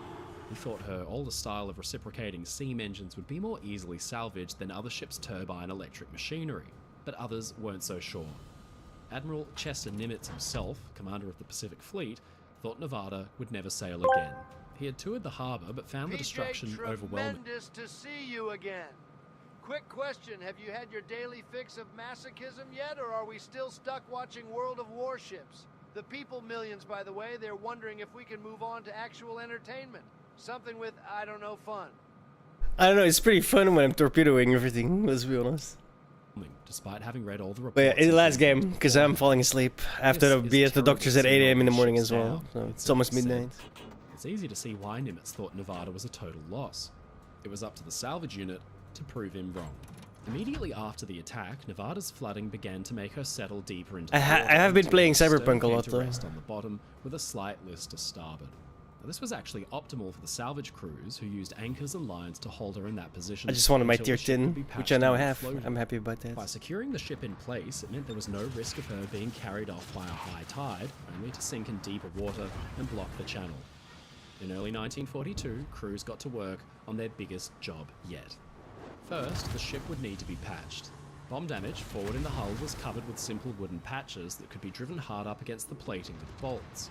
As the compartment inside was pumped dry, the water pressure itself would then act to hold the patch in place. Well, come on. Other areas of damage along the hull needed more specialist attention. Skilled divers, some of the best in the world, got to work down below in their hard hat diving suits, all good, brother, and fixing ruptured plate seams. They came largely from the Pacific Bridge Company, support vessels, the Destroyer Rapid Repair Unit, and even Nevada herself. It was stressful, dangerous work. I've been quite enjoying Cyberpunk with all the whistles, bells and whistles open. Over the side, where water pressure could crush his entire body up into his helmet. That had actually happened to a diver on the Empress of Ireland back in 1914 who fell only 65 feet or 20 meters deeper. This incredible danger was faced every day through the course of no less than 400 successful dives and 1,500 hours spent underwater cutting, drilling, excavating, and dynamiting. No diver was injured or lost in the fight to get Nevada seaworthy.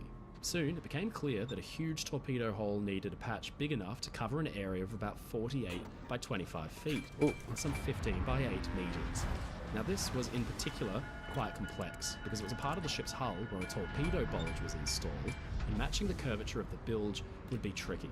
Fortunately though, the overturned hull of Oklahoma provided the perfect come on, yes. the ship was the near identical sister to Nevada. That's just uncalled The patch for. was made to fit Oklahoma, and by nature it would therefore fit her sister.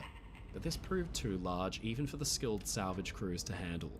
Attempts at fitting the patch proved futile, and even after a month of hard work, divers at last gave up. Totally unbeknownst to them, a projection from the hull, blown out by the explosion, was preventing the patch from seating properly and creating the seal it needed to fit. In the end, it was decided that the large hole could simply remain, because the internal bulkheads would be reinforced from the inside and then relied on to prevent any wide-scale flooding as the ship was slowly refloated. With patches in place, the moment of truth had arrived. Would Nevada float again? All remaining oil had been pumped out of her tanks, and the ship's weight lessened by removing guns, munitions, heavy equipment, and anything that might keep her fixed to the harbor's silt. With a mechanical roar, the pumps burst to life, and slowly, Nevada began to be pumped dry, bit by bit, compartment by compartment. This was not an easy job. If certain compartments were drained faster than others, the ship could capsize completely. Hoses were rigged to suction pumps of all sizes in a complex arrangement, and slowly, Nevada began to rise again, a steady fountain of water bubbling out from the pumps over the side of the ship. As the compartments were pumped dry for the first time in nearly 3 months, teams were sent in to clear them of any contaminants or remnants of fuel, ammunition, or even organic materials like food and paper. It's a trap! It was a hellish scene. The mixture had become like a thick stew which coated every bulkhead and deckhead. In particular, there was found an enormous store of what had once been fresh meat that by that point was entirely rancid. In other compartments still lay the bodies of their fallen comrades, badly decomposed and requiring identification. They were sent off to the Navy hospital. This wasn't just unpleasant work, it also proved deadly. On February 7th, Lieutenant James Clarkson was in a confined space in the steering engine room when he was overcome by gases. A machinist mate who rushed to his assistance was overcome too, and later died in hospital. Analysis showed that the gas was likely hydrogen sulfide, completely odorless and the result of the decaying organic material in water like the paper or the meat. The salvage unit learnt their lessons the hard way. A lot of this kind of work was completely uncharted territory. The loss of these 2 men was a blow, but it couldn't detract from the eagerness of those who had toiled and suffered so much already to get the job finished. From then on, water samples were rigorously tested for dangerous levels of gases, and they would be detected. Salvage men were clad in thick rubber boots and overalls with breathing apparatus like gas masks as they worked inside the refloated ship, hosing away all the oil and grime. To help the men, ventilation was provided with portable fan units, and rudimentary lighting was also rigged up as well, since the ship's own fittings were, of course, non-functional. That's not to say they were all finished for good though. The ship's wiring was actually found to be in fine condition. It just needed to be dried out. Machinery was taken out for repair and salvage. This was likely thanks to a wonder substance called Tectil, the kind of rust preventative. It dried out the components and applied a protective layer of film which would prevent any more corrosion. From then on, Tectil became the main weapon for the salvage unit on all the remaining ships like Nevada. In fact, they were so successful at this kind of work that about 95% of Nevada's original electrical machinery was totally repurposed and saved. On February 12, 1942, the men of the salvage unit beamed with immense pride. They had done it. Nevada was again afloat, a triumphant sight for all of those who'd worked so hard on her the previous weeks. Even Chester Nimitz must have been shocked by the sight as the ship prepared to be taken under tow for dry docking. This itself was no easy feat. If the ship broke her lines, she would not be able to correct her course, and after all that hard work, she could end up sinking or blocking the channel. Everybody held their breath as the small boats wrestled Nevada under their control, and they brought the ragged battleship successfully to dry dock number 2, only recently completed, and the only dock large enough for a ship of Nevada's size. Watching proudly over the whole operation was Nimitz, who had thought the ship to be a complete write-off. He was happy to be proven wrong. Incredibly, the work to restore Nevada was successful. The hulking wreck was transformed by an army of men from the naval yard into something resembling a functioning warship once again. But of course, her first voyage would need to be back to the US mainland for proper, permanent repair. The Navy Yard workers did their best to get the ship's galley in working order, her machinery and her electrical fittings functional, and the bomb holes patched. Once in dry dock, the magnitude of the damage done to the battleship was clearly evident. No wonder the divers couldn't fit that patch on. On April 22, not even 5 months after the attack, Nevada steamed out in a convoy under her own power for Puget Sound Navy Yard. The ship Nimitz and others thought was done for emerged from that yard in October, completely rebuilt, a formidable, modernized battleship with a crew keen on vengeance. After a stint in the European theater, including supporting fire at D-Day, Nevada honestly, I haven't done much yet besides trying not to fall asleep. I'll be honest. My eyes are so heavy. Holy shit.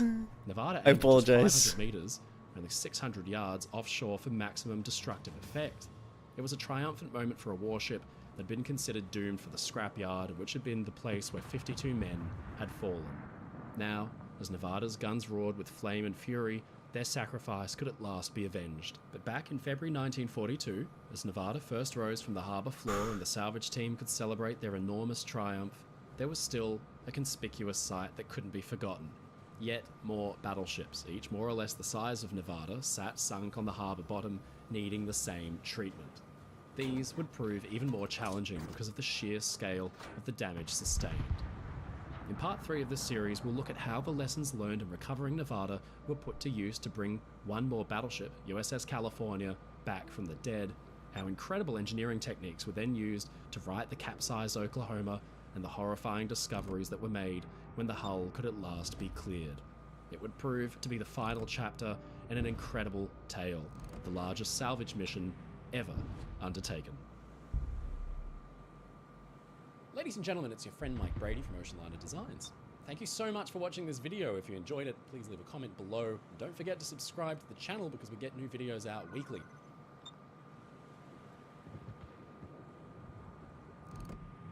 It's a trap! It's a trap! It's a trap!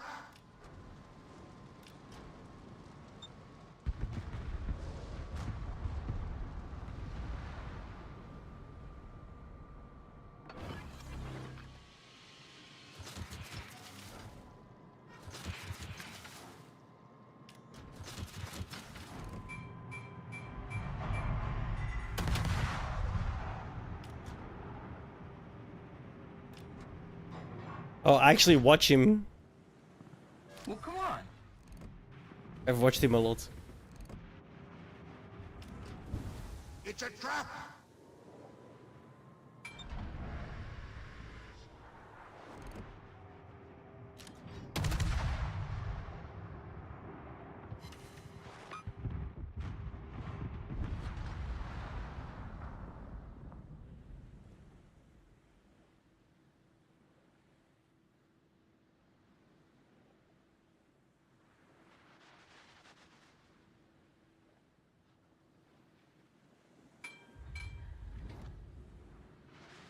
Lol, yeah, it does that sometimes. It's a trap! It's a trap!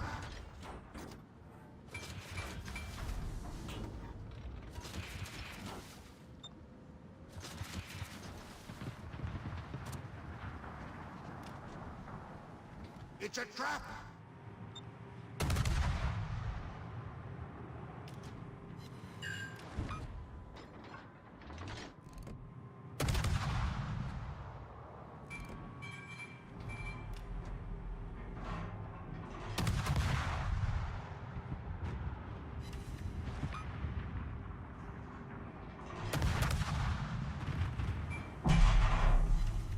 Come on.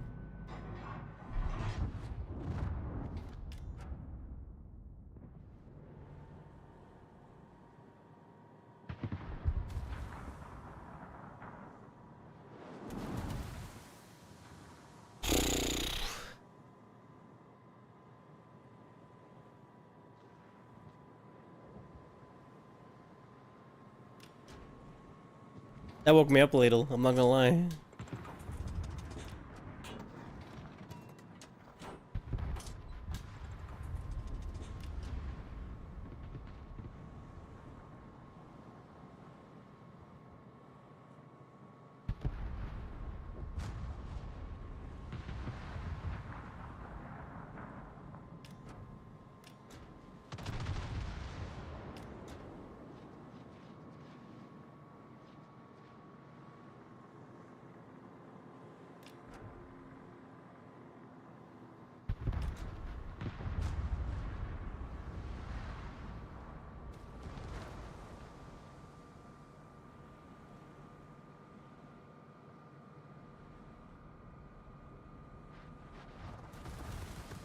Oh,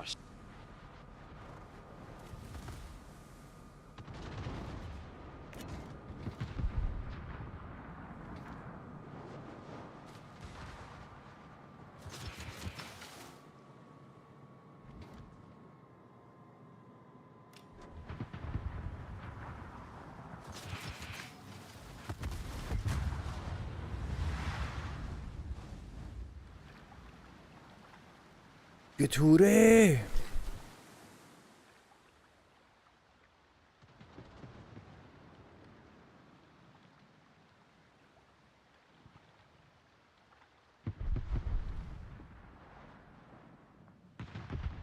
Oh, make me happy. From the grave, motherfucker!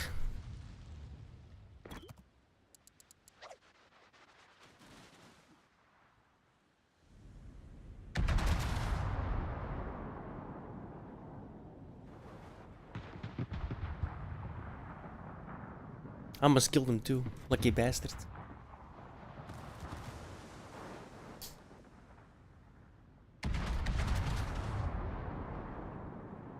I'm kinda happy that happened, because I didn't really have much to show for my fucking time. I was beginning to wonder if you'd got my message.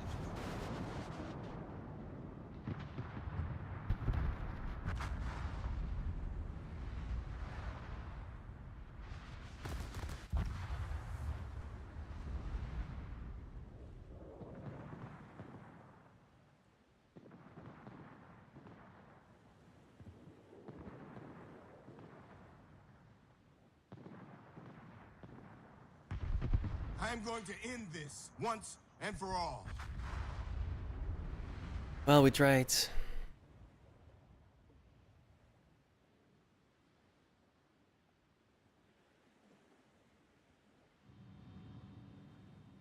Alright. I'm so done for today. Fucking hell. 8+ hours is enough.